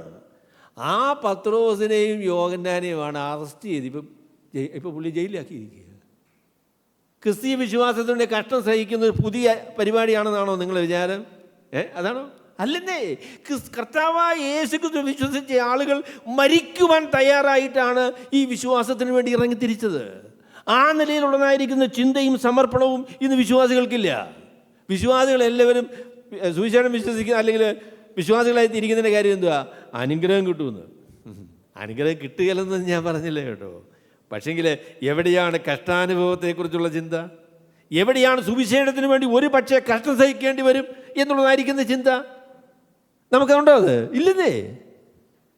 ആരെയെങ്കിലും അറസ്റ്റ് ചെയ്താൽ, അറസ്റ്റ് ചെയ്യുന്നതൊക്കെ മോശമാണ്, എങ്കിലും നമുക്ക് നടുക്കും. അയ്യോ, വിശ്വാസികളെ അറസ്റ്റ് ചെയ്യൂ. കേരളത്തിൽ ഒരു വിശ്വാസി ഒരു പാസ്റ്ററെ അറസ്റ്റ് ചെയ്തു എന്ന് പറഞ്ഞാൽ വലിയ വാർത്തയാണത്. പക്ഷേ ആദ്യത്തെ വിശ്വാസികളായിരുന്ന അപ്പോസ്തലനായ പത്രോസിനെയും യോഹന്നാനെയും പ്രസംഗിച്ച് കഴിഞ്ഞപ്പോൾ പ്രസംഗം ഇഷ്ടപ്പെടാഞ്ഞതിൻ്റെ പേരിൽ അറസ്റ്റ് ചെയ്ത് ജയിലിലാക്കി എന്നാണ് നമ്മൾ വായിക്കുന്നത്. അപ്പം ആ ഒരു കാര്യം നമ്മൾ വിശ്വാസത്തിൽ ചിന്തിക്കേണ്ട കാര്യമാണ്. There is a possibility that I might suffer for my faith. എൻ്റെ വിശ്വാസത്തിന് വില കൊടുക്കേണ്ടതായിട്ട് വന്നേക്കാം. എൻ്റെ വിശ്വാസത്തിൻ്റെ പേരിൽ എനിക്ക് നഷ്ടം സംഭവിക്കാൻ സാധ്യതയുണ്ട്. എന്ത് സംഭവിച്ചാലും കർത്താവിനെ അനുഗമിക്കുവാൻ ഞാൻ തീരുമാനിച്ചിരിക്കുകയാണ് എന്ന തീരുമാനം നമുക്കുണ്ടോ? സാഹചര്യം എല്ലാം അനുകൂലമാണെങ്കിൽ ഞാൻ എന്ത് ചെയ്യും? ഞാൻ വിശ്വാസിയായിട്ട് തുടരുമെന്ന്. അത് ക്രിസ്തീയ വിശ്വാസമല്ല കേട്ടോ. ഒരുത്തൻ എൻ്റെ പിന്നാലെ വരുവാൻ ഇച്ഛിച്ചാൽ അവൻ തന്നെത്താൻ ത്യജിച്ച് തൻ്റെ ക്രൂശ് എടുത്തുകൊണ്ട് എന്നെ അനുഗമിക്കട്ടെ. ക്രൂശ് എന്ന് പറഞ്ഞാൽ എന്താണെന്നറിയാമോ? ക്രൂശ് എന്ന് പറഞ്ഞാൽ എന്താ? ക്രൂശ് എന്ന് പറയുന്നത് ബിഷപ്പന്മാരും പിന്നെ ഭക്തന്മാരുമായിരിക്കുന്ന ആളുകൾ കഴുത്തേൽ അലങ്കാരത്തിന് വേണ്ടി അണിയുന്ന ഒരു ആഭരണത്തിൻ്റെ ഭാഗം. അതല്ലേ കുരിശെന്ന് പറഞ്ഞാൽ? കുരിശ് അല്ലേ? മാലയുടെ അറ്റത്ത് എന്ത് ചെയ്യണം? ഒരു കുരിശില്ലാത്ത മാല എന്താ അല്ലേ? 1-ാം നൂറ്റാണ്ടിൽ ഒരു മാലയുടെ അറ്റത്തും കുരിശുണ്ടായിരുന്നില്ല കേട്ടോ. കുരിശെന്ന് പറയുന്നത് മനുഷ്യരെ കൊല ചെയ്യാൻ ഉപയോഗിച്ച കൊലയ്ക്ക് വേണ്ടിയുള്ള ഉപകരണമാണ്. It is an instrument of death where people were hanged. മനുഷ്യരെ കൊല ചെയ്യാനായിട്ട് ഉപയോഗിച്ച ഉപകരണമാണ് കുരിശ് എന്ന് പറയുന്നത്. എൻ്റെ പിന്നാലെ ഒരുവൻ വരുവാൻ ഇച്ഛിച്ചാൽ അവൻ തന്നെത്താൻ ത്യജിച്ച് തൻ്റെ ക്രൂശ് എടുത്തുകൊണ്ട് എന്നെ അനുഗമിക്കട്ടെ എന്ന് പറഞ്ഞു. It is worth it. യേശുക്രിസ്തുവിൻ്റെ സുവിശേഷവും കഷ്ടമനുഭവിക്കുവാനും ജീവൻ കൊടുക്കുവാനും വിലയുള്ള കാര്യങ്ങളാണ് എന്ന് വിശ്വാസികൾ ആ തീരുമാനത്തിലേക്ക് അവർ വരണം. It is worth. Jesus is so precious. It is worth dying for him. കർത്താവിന് വേണ്ടി മരിക്കുന്നത് അത് സ്വീകാര്യമായ കാര്യമാണ്. എൻ്റെ വിശ്വാസത്തിന് വേണ്ടി എന്ത് നഷ്ടം സഹിച്ചാലും യേശുവിനെ തള്ളിപ്പറയുന്ന കാര്യമില്ല എന്നുള്ള ആ ഒരു തീരുമാനം നമുക്ക് ആവശ്യമാണ്. പത്രോസും യോഹന്നാനും ഒക്കെ പേടിച്ചൊരു കാലം ഉണ്ടായിരുന്നു കേട്ടോ. ഇനി അവർ പേടിക്കാൻ തീരുമാനിച്ചിട്ടില്ല. ഈ അണ്ണന്മാരെന്ന് പറഞ്ഞ ചെറിയ ആൾക്കാരൊന്നുമല്ല കേട്ടോ. ആ സമൂഹത്തിലെ അന്നത്തെ ക്രമീകരണത്തിലെ ഏറ്റവും ശക്തന്മാരായിരിക്കുന്ന ആളുകളാണ്. ഇപ്പം നമ്മൾ പറയാം, പിന്നെ അവരെ കൊണ്ടുവന്നെന്ന് പറയുന്നത് മുഖ്യമന്ത്രി, ധനകാര്യമന്ത്രി, പോലീസിൻ്റെ IG, സൂപ്പർ ഇവരെല്ലാം കൂടി നിൽക്കുന്ന ഒരു സ്ഥലത്തേക്കാണ് ഇവരെ കൊണ്ടുവന്നത്. It was A very intimidating situation. വളരെയധികം നടുക്കം വരുത്തുന്ന. താഴോട്ട് വരുമ്പോൾ നമുക്കറിയാം, കർത്താവായ യേശുക്രിസ്തുവിനെ ക്രൂശിക്കാനായിട്ട് വിധിച്ച അതേപോലെയുള്ള ഒരു കൗൺസിലിൻ്റെ മുൻപിലാണ് ഇന്ന് പത്രോസും യോഹന്നാനും നിൽക്കുന്നത്. അപ്പോൾ ഞാൻ ആ പ്രസ്താവന ഒരു പ്രാവശ്യം കൂടെ പറയാം. വിശ്വാസത്തിന് വേണ്ടി വില കൊടുക്കണം എന്നൊരു ചിന്ത നമുക്കുണ്ടോ? വിശ്വാസത്തിന് വേണ്ടി വില കൊടുക്കണം. കർത്താവിന് വേണ്ടി ജീവിക്കുവാൻ സമർപ്പണം വേണം. അതിനുവേണ്ടി വില കൊടുക്കുവാൻ മനസ്സ് വയ്ക്കണം എന്നൊരു ചിന്ത നമ്മുടെ ഹൃദയത്തിലുണ്ടോ? ആദിമ വിശ്വാസികൾ ആ തീരുമാനത്തോടുകൂടെ കർത്താവിനെ അനുഗമിച്ച ആളുകളാണ്. അപ്പോൾ അതുകൊണ്ട് ക്രിസ്തീയ ജീവിതത്തിലും സുവിശേഷ ഘോഷണത്തിലും പ്രതികൂലങ്ങളുണ്ടാകും, ബുദ്ധിമുട്ടുകൾ വരും എന്നുള്ളത് നാം പ്രതീക്ഷിക്കേണ്ട കാര്യമാണ്. കാരണം ക്രിസ്തീയ വിശ്വാസത്തിൻ്റെ ഭാഗമായിട്ടുണ്ട്. അതിനോട് ചേർത്ത് പറയാൻ ആഗ്രഹിക്കുന്ന കാര്യം, പ്രതികൂലങ്ങളുടെയും പ്രയാസങ്ങളുടെയും നടുവിൽ ദൈവഹിതപ്രകാരം പ്രതികരിക്കുന്നുവെങ്കിൽ നമ്മളുടെ ജീവിതത്തിനും വിശ്വാസത്തിനും വർധനമുണ്ടാകും എന്നുള്ള കാര്യമാണ് അതിനോട് ചേർന്ന് കർത്താവ് പറയുന്നത്. അതിനെക്കുറിച്ച് നമ്മുടെ തിരുവട്ടാർ കൃഷ്ണൻകുട്ടി സഹോദരന്, നമ്മുടെ ബോബി സഹോദരൻ ഇഷ്ടപ്പെടുമെന്ന് എൻ്റെ വിചാരം അല്ലേ. തിരുവട്ടാർ അദ്ദേഹത്തിൻ്റെ വീട്ടിലൊക്കെ താമസിച്ചിട്ടുള്ള ആളാണ്. അപ്പോൾ അദ്ദേഹം പറഞ്ഞു, ലോകത്തിലെ മതങ്ങൾ കൊന്നു വളർന്നതാണ് എങ്കിൽ ക്രിസ്തീയ വിശ്വാസം ചത്ത് വളർന്നതാണ് എന്ന് അദ്ദേഹം പറയും. ലോകത്തിലെ മതങ്ങളൊക്കെ കൊന്നു അവർ വിശ്വാസത്തെ വളർത്തിയതാണ്. ചെങ്കിസ് ഖാനും പിന്നെയുള്ള മറ്റ് ആളുകളുമൊക്കെ വാളുകൊണ്ട് വെട്ടിക്കൊന്നാണ് മതത്തെ വളർത്തിയത്. എന്നാൽ ക്രിസ്തീയ വിശ്വാസം എന്ന് പറയുന്നത് അത് മരിച്ച് പ്രതികൂലങ്ങളുടെയും പ്രയാസങ്ങളുടെയും നടുവിൽ ദൈവത്തിൽ ആശ്രയിച്ച് നിലനിന്നതിനാൽ വളർന്നു വന്നതായിരിക്കുന്ന വിശ്വാസമാണ്. അതാണ് ക്രിസ്തീയ വിശ്വാസത്തെക്കുറിച്ച് പറയാൻ സാധിക്കുന്നത്. മാർട്ടിയേഴ്സ് എന്ന് പറഞ്ഞാൽ ക്രിസ്തീയ വിശ്വാസത്തിലെ രക്തസാക്ഷികളുടെ ചരിത്രം എഴുതിയൊരു പുസ്തകമുണ്ട്. അതിൽ ഒരു പ്രസ്താവന പ്രസിദ്ധമാണ്. അദ്ദേഹം പറഞ്ഞു, ക്രിസ്തീയ വിശ്വാസത്തിൻ്റെ വളർച്ചയുടെ അതിൻ്റെ വളം എന്ന് പറയുന്നത് രക്തസാക്ഷികളുടെ രക്തമാണ് എന്ന് പറഞ്ഞു. It is the Christian faith has grown by the blood of the martyrs. വിശ്വാസികളുടെ രക്തസാക്ഷികളുടെ രക്തത്തിലാണ് ക്രിസ്തീയ വിശ്വാസം വളർന്നു വന്നത് എന്നാണ് അവർ ആ പുസ്തകത്തിൽ പറയുന്നത്. വിശ്വാസത്തിന് എത്രത്തോളം വില കൊടുക്കാനായിട്ട് നമുക്ക് മനസ്സുണ്ട്? എത്രത്തോളം മനസ്സുണ്ട്? ക്രിസ്തീയ വിശ്വാസം കർത്താവിനെ അനുഗമിക്കുവാനും അതിനുവേണ്ടി എന്ത് വില കൊടുക്കുവാനും ആവശ്യമാവണം നിസ്തുല്യമായ വിശ്വാസമാണ്. അതിനുവേണ്ടി നമ്മൾ എന്ത് വില കൊടുക്കാനും മനസ്സ് വയ്ക്കണം. അങ്ങനെയാണ് എങ്കിൽ നമ്മുടെ വിശ്വാസത്തെ ദർശിക്കുന്ന ആളുകൾക്ക് നമ്മുടെ വിശ്വാസം യാഥാർത്ഥ്യമാണ് എന്ന് ബോധ്യമാകും. അങ്ങനെ അവിടെ അതിനെക്കുറിച്ച് പറഞ്ഞത്, എന്നാൽ വചനം കേട്ടവരിൽ പലരും വിശ്വസിച്ചു. പുരുഷന്മാരുടെ എണ്ണം തന്നെ 5000-ഓളമായി. അതിനെക്കുറിച്ച് അപ്പസ്തലനായ പൗലോസ് പറഞ്ഞ പ്രസ്താവന പറയാം അല്ലേ? അദ്ദേഹം പറഞ്ഞു, സുവിശേഷം പ്രസംഗിക്കുന്ന ആളുകളെ തടവിലാക്കാം, എന്നാൽ സുവിശേഷത്തിനോ ബന്ധനമില്ല എന്ന് പറഞ്ഞു. സുവിശേഷത്തെ പ്രസംഗിക്കുന്ന ആളുകളെ തടവിലാക്കാം, എന്നാൽ സുവിശേഷത്തെ തടവിലാക്കുവാൻ കഴിയുകയില്ല.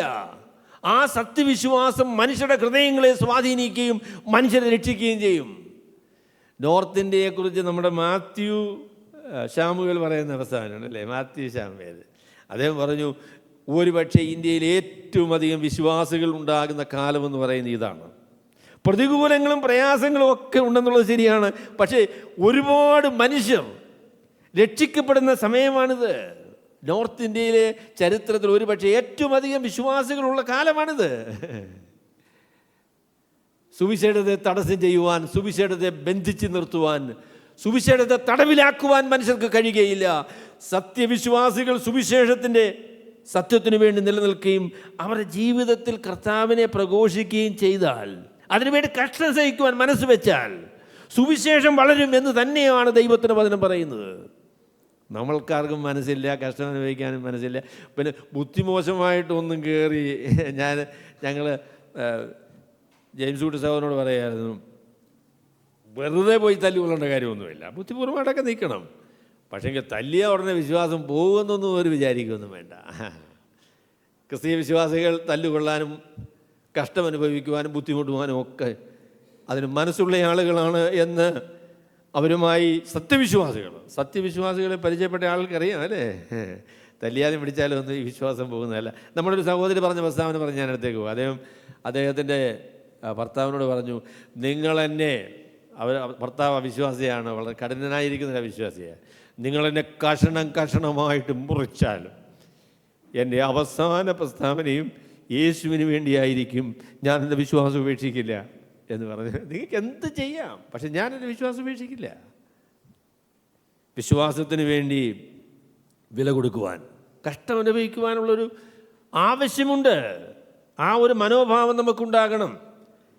എങ്കിൽ നമ്മളിലൂടെ കർത്താവിൻ്റെ നാമവും മഹത്വപ്പെടും എന്ന് ഉറപ്പായി പറയാൻ സാധിക്കും.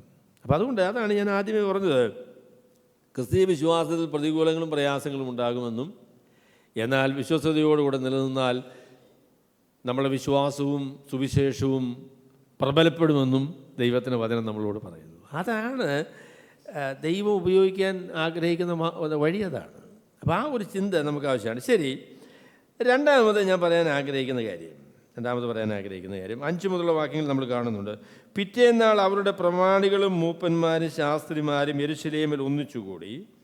മഹാപുരോഹിതനായ ഹന്നാവും കയ്യഫാവും യോഹന്നാനും അലക്സന്തരും മഹാപുരോഹിത വംശത്തിലുള്ളവരൊക്കെയും ഉണ്ടായിരുന്നു. ഇവർ അവരെ നടുവിൽ നിർത്തി, എന്ത് ശക്തി കൊണ്ടോ ഏത് നാമത്തിലോ നിങ്ങൾ ഇത് ചെയ്തു എന്ന് ചോദിച്ചു. അവിടെ ഈ ദൈവഭക്തന്മാരെ, പത്രോസിനെയും യോഹന്നാനെയും ഒരുമിച്ച് കൂട്ടി ഇവിടെ നിർത്തിയതിന് ശേഷം ഈ ആളുകൾ ചോദിക്കുന്ന മഹാപുരോഹിതനായ ഹന്നാവും കയ്യഫാവും. ഹന്ന എന്ന് പറയുന്ന ആളാണ് AD 16 മുതലാണ് എന്നാണ് എൻ്റെ വിചാരം. 16 മുതൽ 20 വരെയോ 26 വരെയാണെന്ന് തോന്നുന്നു. അദ്ദേഹമായിരുന്നു മഹാപുരോഹിതൻ. പിന്നെ 26 മുതൽ 34 വരെ AD എന്ന് പറയുന്ന കർത്താവായ യേശു ക്രിസ്തുവിനെ ക്രൂശിക്കുന്ന സമയത്ത് മഹാപുരോഹിതനായിരിക്കുന്ന കയ്യഫാവാണ്. അത് ഹന്നാസിൻ്റെ മരുമകനാണ് കയ്യഫാവ് എന്ന് പറയുന്നയാൾ. പിന്നെ അവർ കൂട്ടത്തിൽപ്പെടുന്നയാളാണ് യോഹന്നാൻ, അലക്സണ്ടർ എന്നൊക്കെ പറയുന്നയാൾ. അവരുടെ ഫാമിലിയിൽ ഉള്ള ആൾക്കാരാണ്. അവരൊക്കെ ഓരോ കാലങ്ങളിലെ മഹാപുരോഹിതന്മാരായിട്ട് വന്നതാണ്. ഇതെല്ലാം കാശ് കൊടുത്ത് വാങ്ങിച്ചാൽ കേട്ടോ. ഇതെല്ലാം ഈ അധികാരം എന്ന് പറയുന്നത്, മഹാപുരോഹിത സ്ഥാനം എന്ന് പറയുന്ന ഒന്നും ദൈവത്തിൻ്റെ ക്രമീകരണം അനുസരിച്ച് കിട്ടിയതല്ല. റോമാക്കാരെ സ്വാധീനിച്ചും കാശ് കൊടുത്തും സ്വാധീനം ചെലുത്തിയുമാണ് ഈ പദവിയിലേക്കൊക്കെ അവർ വന്നത്. അപ്പോൾ അവർ പറയുന്നൊരു കാര്യം, ഇവരവരെ നടുവിൽ നിർത്തി, ഏത് ശക്തി കൊണ്ടോ ഏത് നാമത്തിലോ നിങ്ങളിത് ചെയ്തു എന്ന് ചോദിച്ചു. അപ്പം ഞാനിത് രണ്ടാമത് പറയാൻ ആഗ്രഹിക്കുന്ന കാര്യം, ലോകത്തിലുള്ള മനുഷ്യരെ, മത നേതാക്കന്മാരുടെ വിചാരം എന്ന് പറയുന്നത് അധികാരമെല്ലാം അവരുടെ കയ്യിലാണ്, അതിൽ കവിഞ്ഞൊരു അധികാരമില്ല എന്നാണ് അവരുടെ വിചാരം. അങ്ങനെ അവർ വിചാരിക്കുന്നത്. ഞങ്ങൾ പറയാതെ നിങ്ങളെങ്ങനെയാണ് ഇത് ചെയ്യുന്നതെന്ന്. ഞങ്ങളുടെ അധികാരമാണ് ആത്യന്തികം.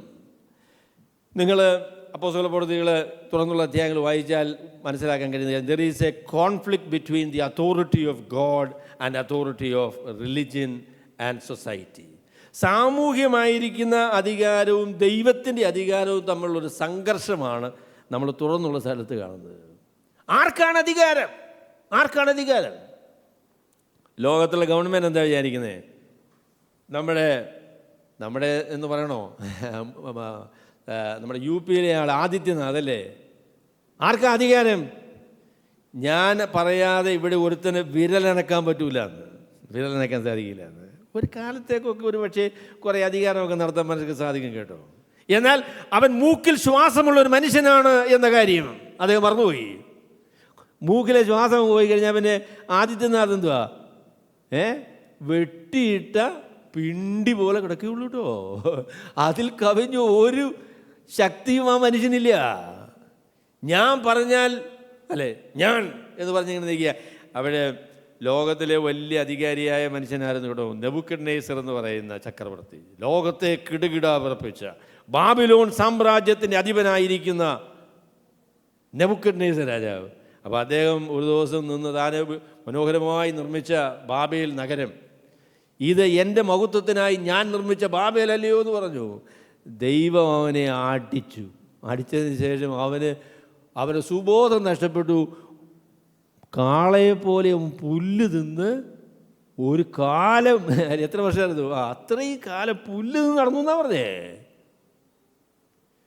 ദൈവത്തെ വെല്ലുവിളിക്കുന്ന അധികാരം എൻ്റെ കരങ്ങളിലാണ്, എനിക്കിഷ്ടമുള്ളതുപോലെ ചെയ്യും എന്ന് പറയുന്ന മനുഷ്യർ ഈ ലോകത്തിലുണ്ട് കേട്ടോ. അധികാരം എൻ്റെ കയ്യിലാണ്, എനിക്കിഷ്ടമുള്ളതുപോലെ പ്രവർത്തിക്കും. ഇല്ല, അതിനുള്ള അധികാരം ഉള്ള മനുഷ്യരാരും ഈ ലോകത്തിലില്ല. ദൈവം ഇഷ്ടമുള്ളവരെ അധികാരത്തിലേക്ക് കൊണ്ടുവരുന്നു. ഒരു കാലത്തേക്ക് അധികാരം അവർക്ക് കൊടുത്തിരിക്കുന്നു. അത് കഴിയുമ്പോൾ അവരുടെ അധികാരത്തിന് അവസാനം വരുന്നു. ദൈവമാണ് ആത്യന്തിക അധികാരമുള്ളയാൾ. നിങ്ങൾ എന്ത് ശക്തി കൊണ്ടും എന്ത് നാമത്തിലുമാണ് ഇത് ചെയ്യുന്നത്. ഞങ്ങളെ കവിഞ്ഞ് പ്രവർത്തിക്കാനായിട്ട് ആർക്കാണ് അധികാരം? നമ്മളൊക്കെ അതിൻ്റെ ഒരു നെബൂഖദ്നേസർ രാജാവ് പറഞ്ഞവരൊന്നും പറയുകയില്ല. എന്നാലും നമ്മുടെ ഹൃദയത്തിലുണ്ട്, എന്നെ കവിഞ്ഞ് നിൽക്കാൻ ആരാ, അല്ലേ? എന്നെ കവിഞ്ഞ് നിൽക്കാനായിട്ട് ആരാ? ദൈവത്തിൻ്റെ അധികാരത്തിന് വിധേയപ്പെട്ട് ദൈവത്തിൻ്റെ കരങ്ങളിലെ ഉപകരണമായി നിൽക്കുക എന്നതാണ് നമ്മുടെ ജീവിതത്തിൻ്റെ ഏറ്റവും വലിയ ഉള്ള അനുഗ്രഹം.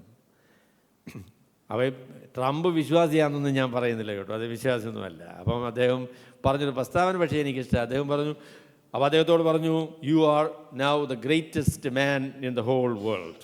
ഈ ലോകത്തിലെ ഏറ്റവും അധികാരമുള്ള മനുഷ്യനെന്ന് പറയുന്നത് താങ്കളാണ് എന്ന് പറഞ്ഞപ്പോൾ അദ്ദേഹം പറഞ്ഞു, no no no, I am not that man. Jesus Christ is, കർത്താവായ യേശു ക്രിസ്തുവാണ് ഏറ്റവും കൂടുതൽ അധികാരമുള്ള ആളല്ല, ഞാനല്ല എന്ന് പറഞ്ഞു. അപ്പോൾ അതേ വിശ്വാസിയൊന്നും ആണെന്നുള്ള വിചാരമൊന്നും എനിക്കില്ല. എങ്കിലും ആ പറഞ്ഞ വാക്ക് നല്ല വാക്ക്. എൻ്റെ പൊന്നു സഹോദരങ്ങളെ, ദൈവത്തിൻ്റെ അധികാരത്തിന് നമ്മളെ തന്നെ വിധേയപ്പെടുത്തി. അധികാരം ദൈവം എന്തെങ്കിലും അധികാരവും അവകാശവും ദൈവം തന്നുവെങ്കിൽ അത് ദൈവത്തിൻ്റെ ദാനമാണ് എന്നോർത്ത് വിനയപ്പെട്ട് നന്ദിയോടെ ജീവിക്കുവാനായിട്ടാണ് ദൈവം ആഗ്രഹിക്കുന്നത്. ഒരു കാര്യം കൂടെ ഞാൻ പറയാം, നമ്മളുടെയൊക്കെ മധ്യത്തിൽ ഈ അധികാരം എന്ന് പറയുന്നൊരു വലിയ പ്രശ്നം കേട്ടോ. അധികാരം എന്ന് പറയുന്നത് വലിയ പ്രശ്നം.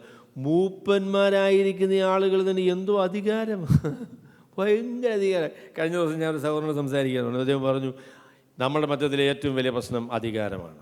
ആ അധികാരത്തെ ചോദ്യം ചെയ്യാനായിട്ട്, ആ അധികാരത്തിൽ കീഴ്പ്പെടുന്നില്ല എന്ന് തോന്നിയാൽ ഭയങ്കര ബുദ്ധിമുട്ടാണ്. എന്നാൽ ദൈവത്തിൻ്റെ വചനത്തിൽ അധികാരങ്ങളെല്ലാം ലഭിച്ച അധികാരമാകട്ടോ. കർത്താവിന് വിധേയപ്പെട്ട് ജീവിക്കുക, ദൈവഗത പ്രകാരം ദൈവം ഏൽപ്പിച്ച് ജോലി ചെയ്യുക എന്നതാണ് നമ്മളുടെ ഉത്തരവാദിത്വം. അല്ലാതെ അധികാരം നടത്തുക എന്നുള്ളതല്ല. അവർ പറഞ്ഞു, ഞങ്ങൾ ഈ അധികാരം ആരാണ് ഞങ്ങൾക്കപ്പുറത്ത് പ്രവർത്തിക്കുന്നത്? മനുഷ്യരാണ് ആത്യന്തിക അധികാരമെന്ന് ലോകത്തിലുള്ള ഭരണാധിപന്മാരും പിന്നെ മത നേതാക്കന്മാരും ഒക്കെ ചിന്തിക്കുന്നത്. അവരുടെ കയ്യിലാണ് അധികാരം, അവർ പറയുന്നതിൽ കവിഞ്ഞൊന്നും ചെയ്യാൻ പാടില്ല.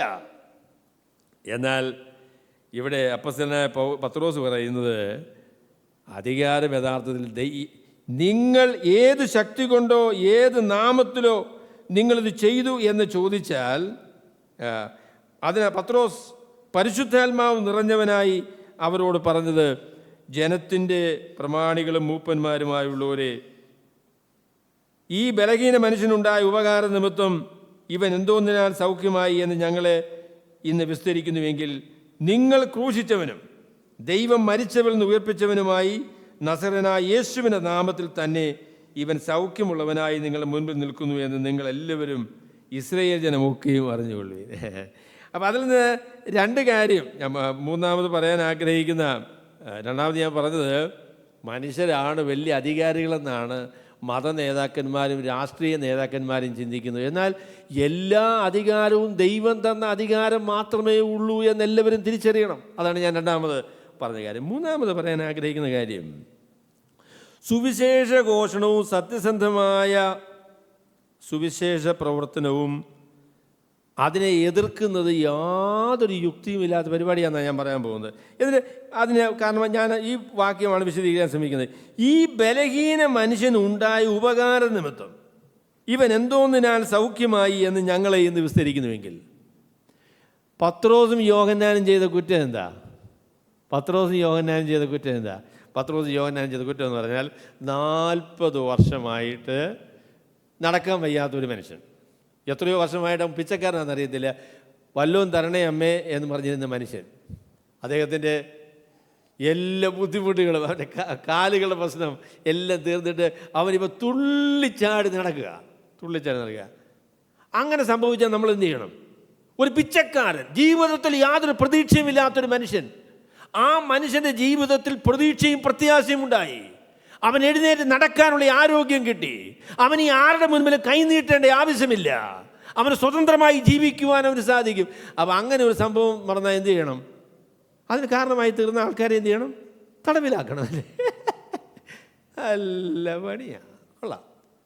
ഒരു ബലഹീന മനുഷ്യന്, ഒരിക്കലും നടന്നിട്ടില്ലാത്തൊരു മനുഷ്യൻ, അദ്ദേഹത്തിന് നടക്കാനായിട്ട് യേശുക്രിസ്തുവിൻ്റെ നാമത്തിൽ അതിനുള്ള ശക്തിയും കരുത്തും പകർന്നു. അതിനുള്ള ശിക്ഷ എന്താ?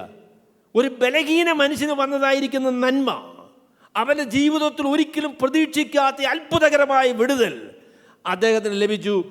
അതിന് കാരണമായി തീർന്ന ആളുകളെ എന്ത് ചെയ്യണം? അവരെ തടവിലാക്കണം, അടിക്കണം, അവരെ ഈ പണി ഇനി ചെയ്യരുത്, അവരെ നിരുത്സാഹപ്പെടുത്തുന്ന രീതിയിൽ നമ്മൾ പ്രവർത്തിക്കണം. അല്ലേ?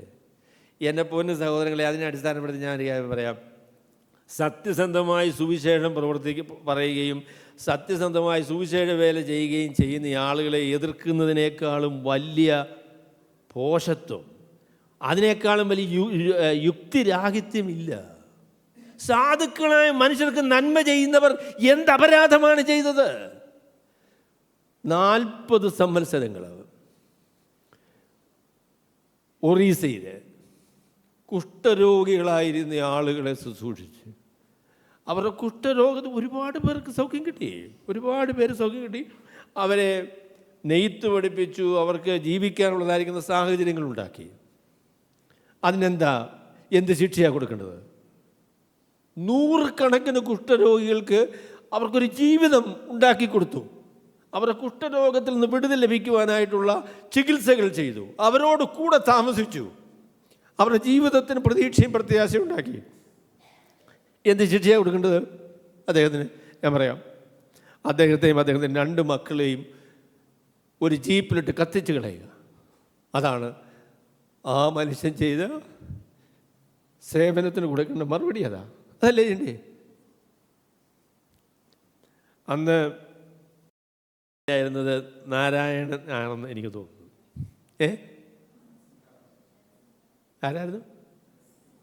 അല്ലല്ല, പ്രസിഡന്റ് നാരായണ തോന്നുന്നു. അദ്ദേഹം പറഞ്ഞു, ഞാൻ ലജ്ജ കൊണ്ട് എൻ്റെ തല താഴ്ത്തുന്നു. ഏകദേശം 40 or 60 വർഷം ഒരു ദേശത്ത് നിന്ന് 5 പൈസയുടെ ഗുണം അദ്ദേഹത്തിനുണ്ടായില്ല കേട്ടോ. ഒന്നും നേടിയെടുത്തില്ല. ഈ പിച്ചക്കാരുടെയും ഈ കുഷ്ഠരോഗികളെയും നടുവിൽ താമസിച്ച് അവരുടെ രോഗത്തിന് പ്രതിശാന്തി ഉണ്ടാകുവാൻ, അവർക്ക് പ്രതീക്ഷ വരുത്തുവാൻ, അങ്ങനെയൊക്കെ ചെയ്തപ്പോൾ യേശുക്രിസ്തുവിലൊക്കെ അവർ വിശ്വസിച്ചിട്ടോ. അത് വേറെ കാര്യം. അതൊക്കെ ചെയ്തു. ഈ കരുണ കണ്ടപ്പോൾ ഇങ്ങനെ സ്നേഹിക്കുന്നൊരു ദൈവമുണ്ട് എന്ന് അവർക്ക് മനസ്സിലായി. അങ്ങനെ അവർ രൂപാന്തരപ്പെട്ടു. ആ മനുഷ്യനെ കൊല ചെയ്യുകയാണോ? അത് ന്യായമാണോ? അതിനെന്ത് യുക്തിയാണുള്ളത്? ഒരു ബലഹീന മനുഷ്യനുണ്ടായ സൗഖ്യം, അവന് വന്ന അഭിവൃദ്ധി, അത് കുറ്റമാണോ? അത് അപരാധമാണോ? അത് എന്ത് ന്യായമാണ്? ഞാൻ പറയാം, നോർത്ത് ഇന്ത്യയിലൊക്കെ ഉള്ള ആളുകൾ, ഇന്നത്തെ ഗവൺമെൻറ് ഒക്കെ പറയുന്നത് ക്രിസ്തീയ വിശ്വാസം പ്രചരിപ്പിച്ച് കഴിയുമ്പോൾ മതപരിവർത്തനം എന്ന് പറയുന്നത് ഭയങ്കര കുഴപ്പമാണ്. മതപരിവർത്തനം പല സ്ഥലങ്ങളിലും നടന്നിട്ടുണ്ട്, ശരിയാണ്. അതുകൊണ്ട് എന്ത് സംഭവിച്ചു? അവർ പിച്ചക്കാരായിരുന്ന ആളുകൾ പിച്ച എടുക്കുന്നില്ല. അവർ ഒരു നല്ല പങ്ക് ആളുകൾ തോട്ടിപ്പണി ചെയ്ത് ജീവിച്ച ആളുകളാണ്. അവർക്കിനി അതിൻ്റെ ആവശ്യമില്ല. അവർ മക്കൾ കോളേജുകളിലും ഉന്നത വിദ്യാഭ്യാസ സ്ഥലങ്ങളിലുമൊക്കെ പോയി. അവർക്ക് ജോലി കിട്ടി, അവർക്ക് പുരോഗതി വന്നു. അത് അപരാധമല്ലേ? അങ്ങനെ സംഭവിക്കുവാൻ പാടുണ്ടോ? അവരെ നമ്മൾ എന്ത് ചെയ്യണം? തടവിലാക്കണമല്ലേ? അവരെ തടവിലാക്കണം. സുവിശേഷം പ്രസംഗിക്കാൻ പാടില്ലെന്ന് പറയണം. അതല്ലേ ചെയ്യേണ്ടത്? എൻ്റെ പൊന്നു സഹോദരങ്ങളെ, ഞാൻ പറയട്ടെ, സത്യസന്ധമായി സുവിശേഷം അറിയിക്കുന്നതും സുവിശേഷ വേല ചെയ്യുകയും ചെയ്യുന്നതിനെ തടസ്സം ചെയ്യുക എന്ന് പറയുന്നതിനേക്കാളും വലിയ അപരാധമില്ല. ഇന്ത്യയിൽ വളരെ പ്രസിദ്ധമായി പ്രവർത്തിച്ചിരുന്ന ഒരു റിലീഫ് ഓർഗനൈസേഷൻ ഉണ്ടായിരുന്നു. എൻ്റെ പേര് ഞാൻ മറന്നുപോയി. ഏതായാലും ശരി, 10,000-കണക്കിന് ദരിദ്രന്മാരായിരിക്കുന്ന ഈ ആളുകളെ അവരെ സഹായിച്ച് അവരുടെ മക്കളെ സ്കൂളുകളിൽ വിട്ട് അങ്ങനെയൊക്കെയുള്ള പരിപാടി. അതിനിടയ്ക്ക് നിന്ന് ആരെങ്കിലുമൊക്കെ അതിനകത്തെ കാശ് പൊട്ടിച്ച് കാണുമായിരിക്കും. അതൊക്കെ സംഭവിച്ചിട്ടില്ല എന്ന് ഞാൻ പറയണില്ല. എന്നാൽ ഇനി അങ്ങനെ ചെയ്യാൻ പാടില്ല എന്ന്. ഇന്ത്യയുടെ നന്മയ്ക്ക് വേണ്ടി, ഇന്ത്യയുടെ ഈ മതത്തിൻ്റെ ക്രമീകരണങ്ങൾ നിലനിൽക്കുന്നതിന് വേണ്ടി എന്ത് ചെയ്യണം? ഇനി സാധുക്കളെ സഹായിക്കുന്ന പരിപാടി അവസാനിപ്പിക്കണമെന്ന്. അയ്യോ, അതിനകത്ത് എന്ത് യുക്തിയാണ് ഉള്ളത്? എൻ്റെ പൊന്നു സഹോദരങ്ങളെ, മനുഷ്യർക്ക് ദോഷം ചെയ്യുന്നെന്ന് പറഞ്ഞു കഴിഞ്ഞാൽ നമുക്കതിനെക്കുറിച്ച് മനസ്സിലാക്കാം. നിങ്ങൾ ചെയ്യാൻ പാടില്ല എന്ന് പറയാമല്ലേ? ഒരാളിൻ്റെ ജീവിതത്തിൽ അവൻ്റെ ദാരിദ്ര്യം നിർമ്മാർജ്ജനം ചെയ്യുവാൻ, രോഗത്തിന് ശാന്തി കൊടുക്കുവാൻ, അവന് പുരോഗതി വരുവാൻ, അവൻ്റെ മക്കൾ സ്കൂളിൽ പോകണമെന്ന് പറയാൻ, അങ്ങനെയൊക്കെ ഒരു രൂപാന്തരം വരുത്തിയാൽ അത് അപരാധമാണോ? അത് കുറ്റമാണോ? അതിനകത്ത് എന്ത് യുക്തിയാണുള്ളതോ ചെയ്യരുതെന്ന് പറയാൻ? ഞാൻ പറയാം, നിങ്ങൾ ഒരു 100 വർഷം പുറകോട്ട് പോയാൽ, കേരളത്തിൽ ഒരു 100 വർഷം പുറകോട്ട് പോയാൽ, അന്ന് പണിയെടുത്തിരുന്ന പാവപ്പെട്ട മനുഷ്യർ, അന്ന് പാടങ്ങളിലും മറ്റും പണിയെടുത്തിരുന്ന പാവപ്പെട്ട മനുഷ്യരുടെ കാലുകളിൽ ചങ്ങലയുണ്ടായിരുന്നു. അന്ന് പണിയെടുത്ത ആളുകളുടെ കാലുകളിൽ ചങ്ങലയുണ്ടായിരുന്നു. അവർ ഓടി രക്ഷപ്പെടാതിരിക്കാനാണ് അവരങ്ങനെ ചെയ്തത്. എന്നാൽ മിഷണറിമാരൊക്കെ ഇവിടെ വന്നു, അവർ സുവിശേഷം പറഞ്ഞു. കാലിൽ നിന്ന് മാത്രമല്ല കേട്ടോ ചങ്ങല നീങ്ങിപ്പോയത്, ജീവിതത്തിൽ നിന്ന്, ഹൃദയത്തിൽ നിന്ന് ചങ്ങലകൾ നീക്കം ചെയ്തു. മനുഷ്യൻ തുല്യനാണ് എന്ന ആശയം മനുഷ്യർക്ക് ബോധ്യമായി. അത് അപരാധമാണോ? അങ്ങനെ പറഞ്ഞത് കുറ്റമാണോ? പറയാം, കുറ്റമാണെന്ന് ഞാൻ പറയാൻ. എന്താണെന്നറിയാമോ? അവരെ ഭരിച്ചിരുന്ന, അവരുടെ പേരിൽ ചൂഷണം നടത്തി പണമുണ്ടാക്കിയിരുന്ന ആളുകൾക്കൊരു ഭീഷണിയാണ് എന്നുള്ളത് ശരിയാണ്. എന്നാൽ സത്യസന്ധമായ സുവിശേഷ പ്രവർത്തനവും സത്യസന്ധമായിരിക്കുന്ന ദൈവവേലയും മനുഷ്യരുടെ നന്മയ്ക്ക് വേണ്ടിയുള്ള ക്രമീകരണമാണ്. ഏത് സമൂഹത്തിലാണ് സുവിശേഷം പറയാനായിട്ട് ചെന്നതുകൊണ്ട് ദോഷം സംഭവിച്ചത്? ഏത് സമൂഹത്തിലാണ് സുവിശേഷം പറയാനായിട്ട് വന്നു അതുകൊണ്ട് ഇവിടെ മുടിഞ്ഞു പോയി എന്ന് പറയുന്നത്? കേരളത്തിൽ മിഷണറിമാർ വന്ന് പള്ളികളുണ്ടാക്കി. അതിനോട് ചേർത്താണ് പള്ളിക്കൂടം വന്നത്. പള്ളിക്കൂടം എന്ന് പറയുന്നത് മനുഷ്യർക്ക് വിദ്യാഭ്യാസം കൊടുക്കാനുള്ള ക്രമീകരണമായിരുന്നു. പള്ളിക്കൂടം പള്ളികളോട് ചേർത്തുണ്ടായിരുന്ന ക്രമീകരണമാണ് പള്ളിക്കൂടം. അങ്ങനെയാണ് ഇവിടെയുള്ള മലയാളികൾ എങ്ങനെയാണ് പുരോഗതി പ്രാപിച്ചത്? മലയാളി പുരോഗമിച്ച് കഴിഞ്ഞാൽ അവർക്ക് എഴുതാനും വായിക്കാനും അറിയാമായിരുന്നു. അവർക്ക് ഭാഷ പഠിച്ചു, അവർക്ക് വിദ്യാഭ്യാസം കിട്ടി. അതൊക്കെ ഇവിടെ വന്ന മിഷണറിമാരുടെ സംഭാവനയാണ്. കമ്മ്യൂണിസ്റ്റുകാരൊന്നുമല്ല ഇവിടെ വിദ്യാഭ്യാസം മനുഷ്യർക്ക് നൽകിയത്. ഇവിടെ വന്ന മിഷണറിമാരാണ്. സത്യസന്ധമായ രീതിയിൽ സുവിശേഷ വേല ചെയ്യുന്ന, സുവിശേഷ പ്രവർത്തനങ്ങൾ നടത്തുന്ന ആളുകൾ, അവരാണ് ഈ സമൂഹത്തിൻ്റെ പ്രതീക്ഷ. അവരാണ് ഈ സമൂഹത്തിൽ വ്യതിയാനങ്ങൾ വരുത്തത്. ഇവിടെ സതി എന്ന് പറയുന്ന പരിപാടി അവസാനിച്ചത് ആരെ കൊണ്ടാണ്? വില്യം കേറി എന്ന് പറയുന്നൊരു ദൈവ മനുഷ്യനാണ് അതിന് കാരണം. ഒരു സ്ത്രീയെ ഭർത്താവ് മരിച്ചാൽ അവരുടെ കൈയും കാര്യം കെട്ടി ഭർത്താവിന് ചിതയിലേക്ക് വലിച്ചെറിയുന്ന കിരാതമായിരിക്കുന്ന പരിപാടി അവസാനിച്ചത് ഇവിടെ നിയമനിർമ്മാണം കൊണ്ടല്ല. പിന്നെയോ വില്യം കേറി എന്ന് പറയുന്നൊരു ദൈവ മനുഷ്യൻ്റെ ആ ധൈര്യമാണ് അതിൻ്റെ പിൻപിൽ. അതിൻ്റെ ഫലമായിട്ട് നിയമനിർമ്മാണം ഉണ്ടായിട്ടോ. എന്നാൽ അതാണ് അതിൻ്റെ കാരണം എന്ന് പറയുന്നത്. അത് അപരാധമാണോ? സത്യസന്ധമായിരിക്കുന്ന സുവിശേഷ വേലയെയും സുവിശേഷ പ്രവർത്തനങ്ങളെയും എതിർക്കുന്നതിനേക്കാളും വലിയ അപരാധമില്ല. കാരണം സുവിശേഷം മനുഷ്യനെ സ്വതന്ത്രമാക്കുന്നതാണ്, അവന് പുരോഗതി വരുത്തുന്നതാണ്, അവന് ധാർമ്മികത ഉളവാക്കുന്നതാണ്, ലോകത്തെ വ്യതിയാനപ്പെടുത്തുന്നത് സുവിശേഷമാണ്. അതുകൊണ്ട് സുവിശേഷ പ്രവർത്തനത്തിനെതിരായി നിൽക്കുക എന്ന് പറയുന്നതിനേക്കാളും വലിയ അപരാധമില്ല. അതാണ് അപ്പോസ്തലനായ പത്രോസ് ചോദിച്ചത്, ഞങ്ങളെ ഇപ്പം നിങ്ങൾ വിധിക്കാനിരിക്കുക, എന്താ കുറ്റം? എന്ത് കുറ്റമാണ് ഉള്ളത്? ഒരു ബലഹീന മനുഷ്യന് അവൻ്റെ കാലുകൾ ശക്തമായി, അവനെ പിച്ചെടുക്കയില്ല, അവൻ സുബോധത്തോടുകൂടി ജീവിക്കും എന്നുള്ള സ്ഥിതി വന്നു അല്ലേ? അതിൻ്റെ പേരിലാണ് ഞങ്ങൾ ജയിലിൽ പോകേണ്ടത്, അതിൻ്റെ പേരിലാണ് ഞങ്ങൾ വിധിക്കാനാണ് നിൽക്കുന്നത്. അതിലെന്ത് ന്യായമാണുള്ളത്? എന്നിട്ട് പറഞ്ഞു, ഇനിയും നിങ്ങൾ ഞങ്ങളെ വിധിക്കാനായിട്ട് തീരുമാനിക്കുകയാണെങ്കിൽ എങ്ങനെയാണ് സൗഖ്യപ്പെട്ടതെന്നും കൂടെ നിങ്ങൾ അറിയണം. നിങ്ങൾ ക്രൂശിച്ചവനും. അപ്പോൾ ഞാൻ വിചാരിക്കുന്നു പത്രോസ് കയ്യഫാവ് എന്ന് പറയുന്ന മഹാപുരോഹിതൻ്റെ നേരെയാണ് കയ്യെ ചൂട്ടത്. ഇവനെ കൊല്ലണം, ഇനിയും സാക്ഷികളുടെ ആവശ്യം എന്തെന്ന് പറഞ്ഞ് വസ്ത്രം വലിച്ചു കീറി അവൻ ദൈവദൂഷണം പറഞ്ഞു, അവനെ ക്രൂശിക്കാൻ ഏൽപ്പിക്കുക എന്ന് പറഞ്ഞ കയ്യഫാവിൻ്റെ അദ്ദേഹത്തിൻ്റെ മുഖത്തേക്ക് വിരൽ ചൂണ്ടിക്കൊണ്ടാണ് പത്രോസ് പറഞ്ഞു, നിങ്ങൾ കൊന്നവനും നിങ്ങൾ ക്രൂശിച്ചവനും. എന്നാൽ ദൈവം മരിച്ചവരുടെ ഇടയിൽ നിന്ന് ഉയർത്തെഴുന്നേൽപ്പിച്ചവനുമായ യേശു ക്രിസ്തുവിൻ്റെ നാമത്തിലാണ് ഈ മനുഷ്യന് സൗഖ്യം വന്നത് എന്ന് നിങ്ങളും ഇസ്രയേൽ സമൂഹം മുഴുവനും അറിഞ്ഞുകൊള്ളട്ടെ എന്ന് അപ്പോസ്തലനായ പത്രോസിന് എന്ത് സംഭവിക്കും എന്നുള്ളതിനെക്കുറിച്ചൊന്നും പത്രോസിന് അറിയില്ലായിരുന്നു കേട്ടോ. ഇതേപോലെയുള്ള ഒരു സമ്മേളനത്തിലാണ് കർത്താവായ യേശു ക്രിസ്തുവിനെ ക്രൂശിക്കാനായിട്ട് അവർ വിധിച്ചത്. അതേപോലെയുള്ള ഒരു സമ്മേളനത്തിൽ അല്ലെങ്കിൽ അങ്ങനെയുള്ളൊരു കൗൺസിലിൻ്റെ മുൻപിലാണ് ഇപ്പോൾ പത്രോസും യോഹന്നാനും നിൽക്കുന്നത്. അവർ യാതൊരു നിലയിലും ഭയപ്പെട്ടില്ല. കാരണം എന്ന് വെച്ചാൽ പരിശുദ്ധാത്മാവ് നിറഞ്ഞവനായി പറഞ്ഞു, പരിശുദ്ധാത്മാവ് നിറഞ്ഞവനായി അവരോട് പറഞ്ഞത്. അവർക്ക് എങ്ങനെയായി ധൈര്യം കിട്ടിയത്? ആ ധൈര്യം കൊടുത്താണ് ദൈവത്തിൻ്റെ പരിശുദ്ധാത്മാവ്. പരിശുദ്ധാത്മാവ് നിറയുക എന്നുള്ള പ്രയോഗം അപ്പോസ്തല പ്രവൃത്തികൾ പലയിടങ്ങളിൽ നമുക്ക് കാണാൻ കേട്ടോ.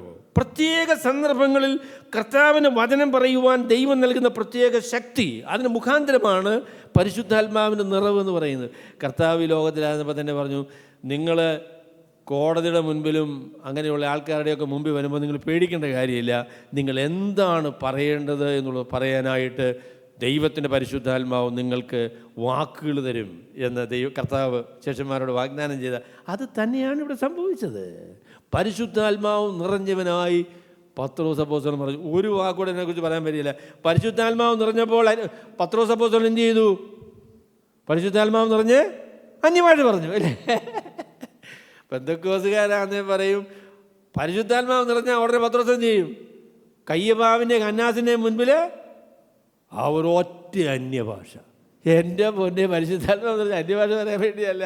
പരിശുദ്ധാത്മാവ് നിറഞ്ഞാൽ സുബോധത്തോടുകൂടെ ഏറ്റവും ഉപയുക്തമായ രീതിയിൽ ദൈവത്തിൻ്റെ വചനം പറയുക എന്നുള്ളതാണ് അതിൻ്റെ ഉദ്ദേശ്യം.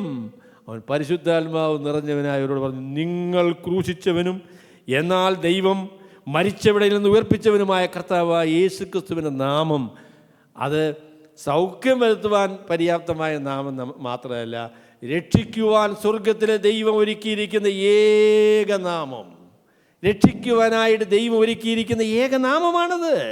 ആകാശത്തിൻ്റെ കീഴിൽ മനുഷ്യരുടെ ഇടയിൽ രക്ഷയ്ക്കായിട്ട് വേറൊരു നാമമില്ല. അത് പറഞ്ഞ് ഞാൻ അവസാനിപ്പിക്കാം.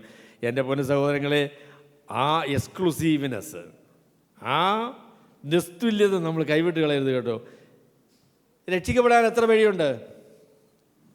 സമുദായത്തിലുള്ള ക്രിസ്തീയ സമുദായത്തിലുള്ള ആൾക്കാരോട് ചോദിച്ചാൽ അവരെന്ത് പറയും?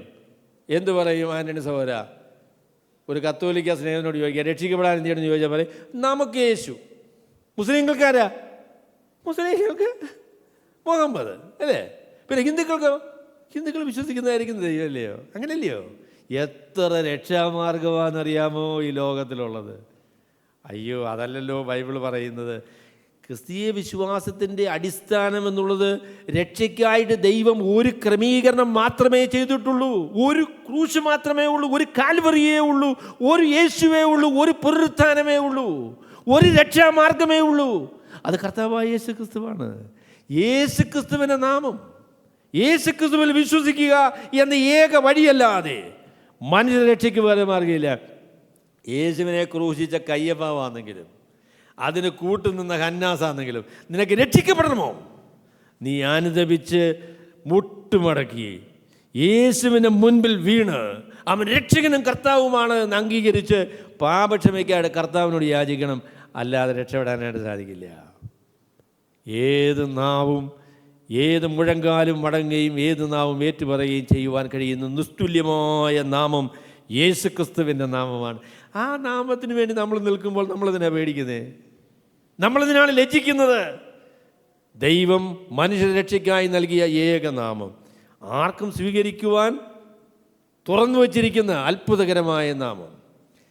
അപ്പോൾ അതുകൊണ്ട് ഈ പറഞ്ഞ കാര്യം പറഞ്ഞ് ഞാൻ അവസാനിപ്പിക്കാം.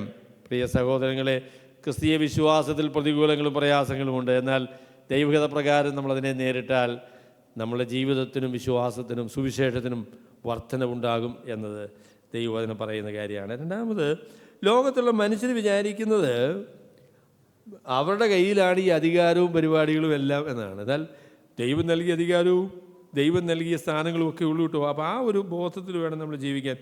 മൂന്നാമത് ഞാൻ പറയാൻ ആഗ്രഹിക്കുന്നത്, സത്യസന്ധമായ സുവിശേഷ വേല, അതാണ് മനുഷ്യരെ രൂപാന്തരപ്പെടുത്തുന്ന, മനുഷ്യ സമൂഹങ്ങളെ വ്യതിയാനപ്പെടുത്തുന്ന ക്രമീകരണം എന്ന് പറയുന്നതാണ്. അതുകൊണ്ട് അതിനെ എതിർക്കുന്നതിനേക്കാളും വലിയ ഭോഷത്വമില്ല.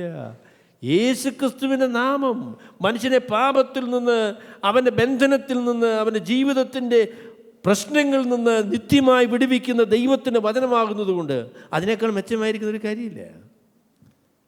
സ്വർഗത്തിലെ ദൈവ സുവിശേഷത്തെക്കുറിച്ചുള്ള ധൈര്യവും കർത്താവിനോടുള്ള സ്നേഹവും നമ്മുടെ ഹൃദയത്തിൽ ഏറ്റവും വർദ്ധിപ്പിക്കട്ടെ എന്ന് പ്രാർത്ഥിച്ചുകൊണ്ട് ഞാൻ വാക്കുകൾ ചുരുക്കുന്നു. ദൈവം നമ്മളെല്ലാവരെയും അനുഗ്രഹിക്കുമാറാകട്ടെ.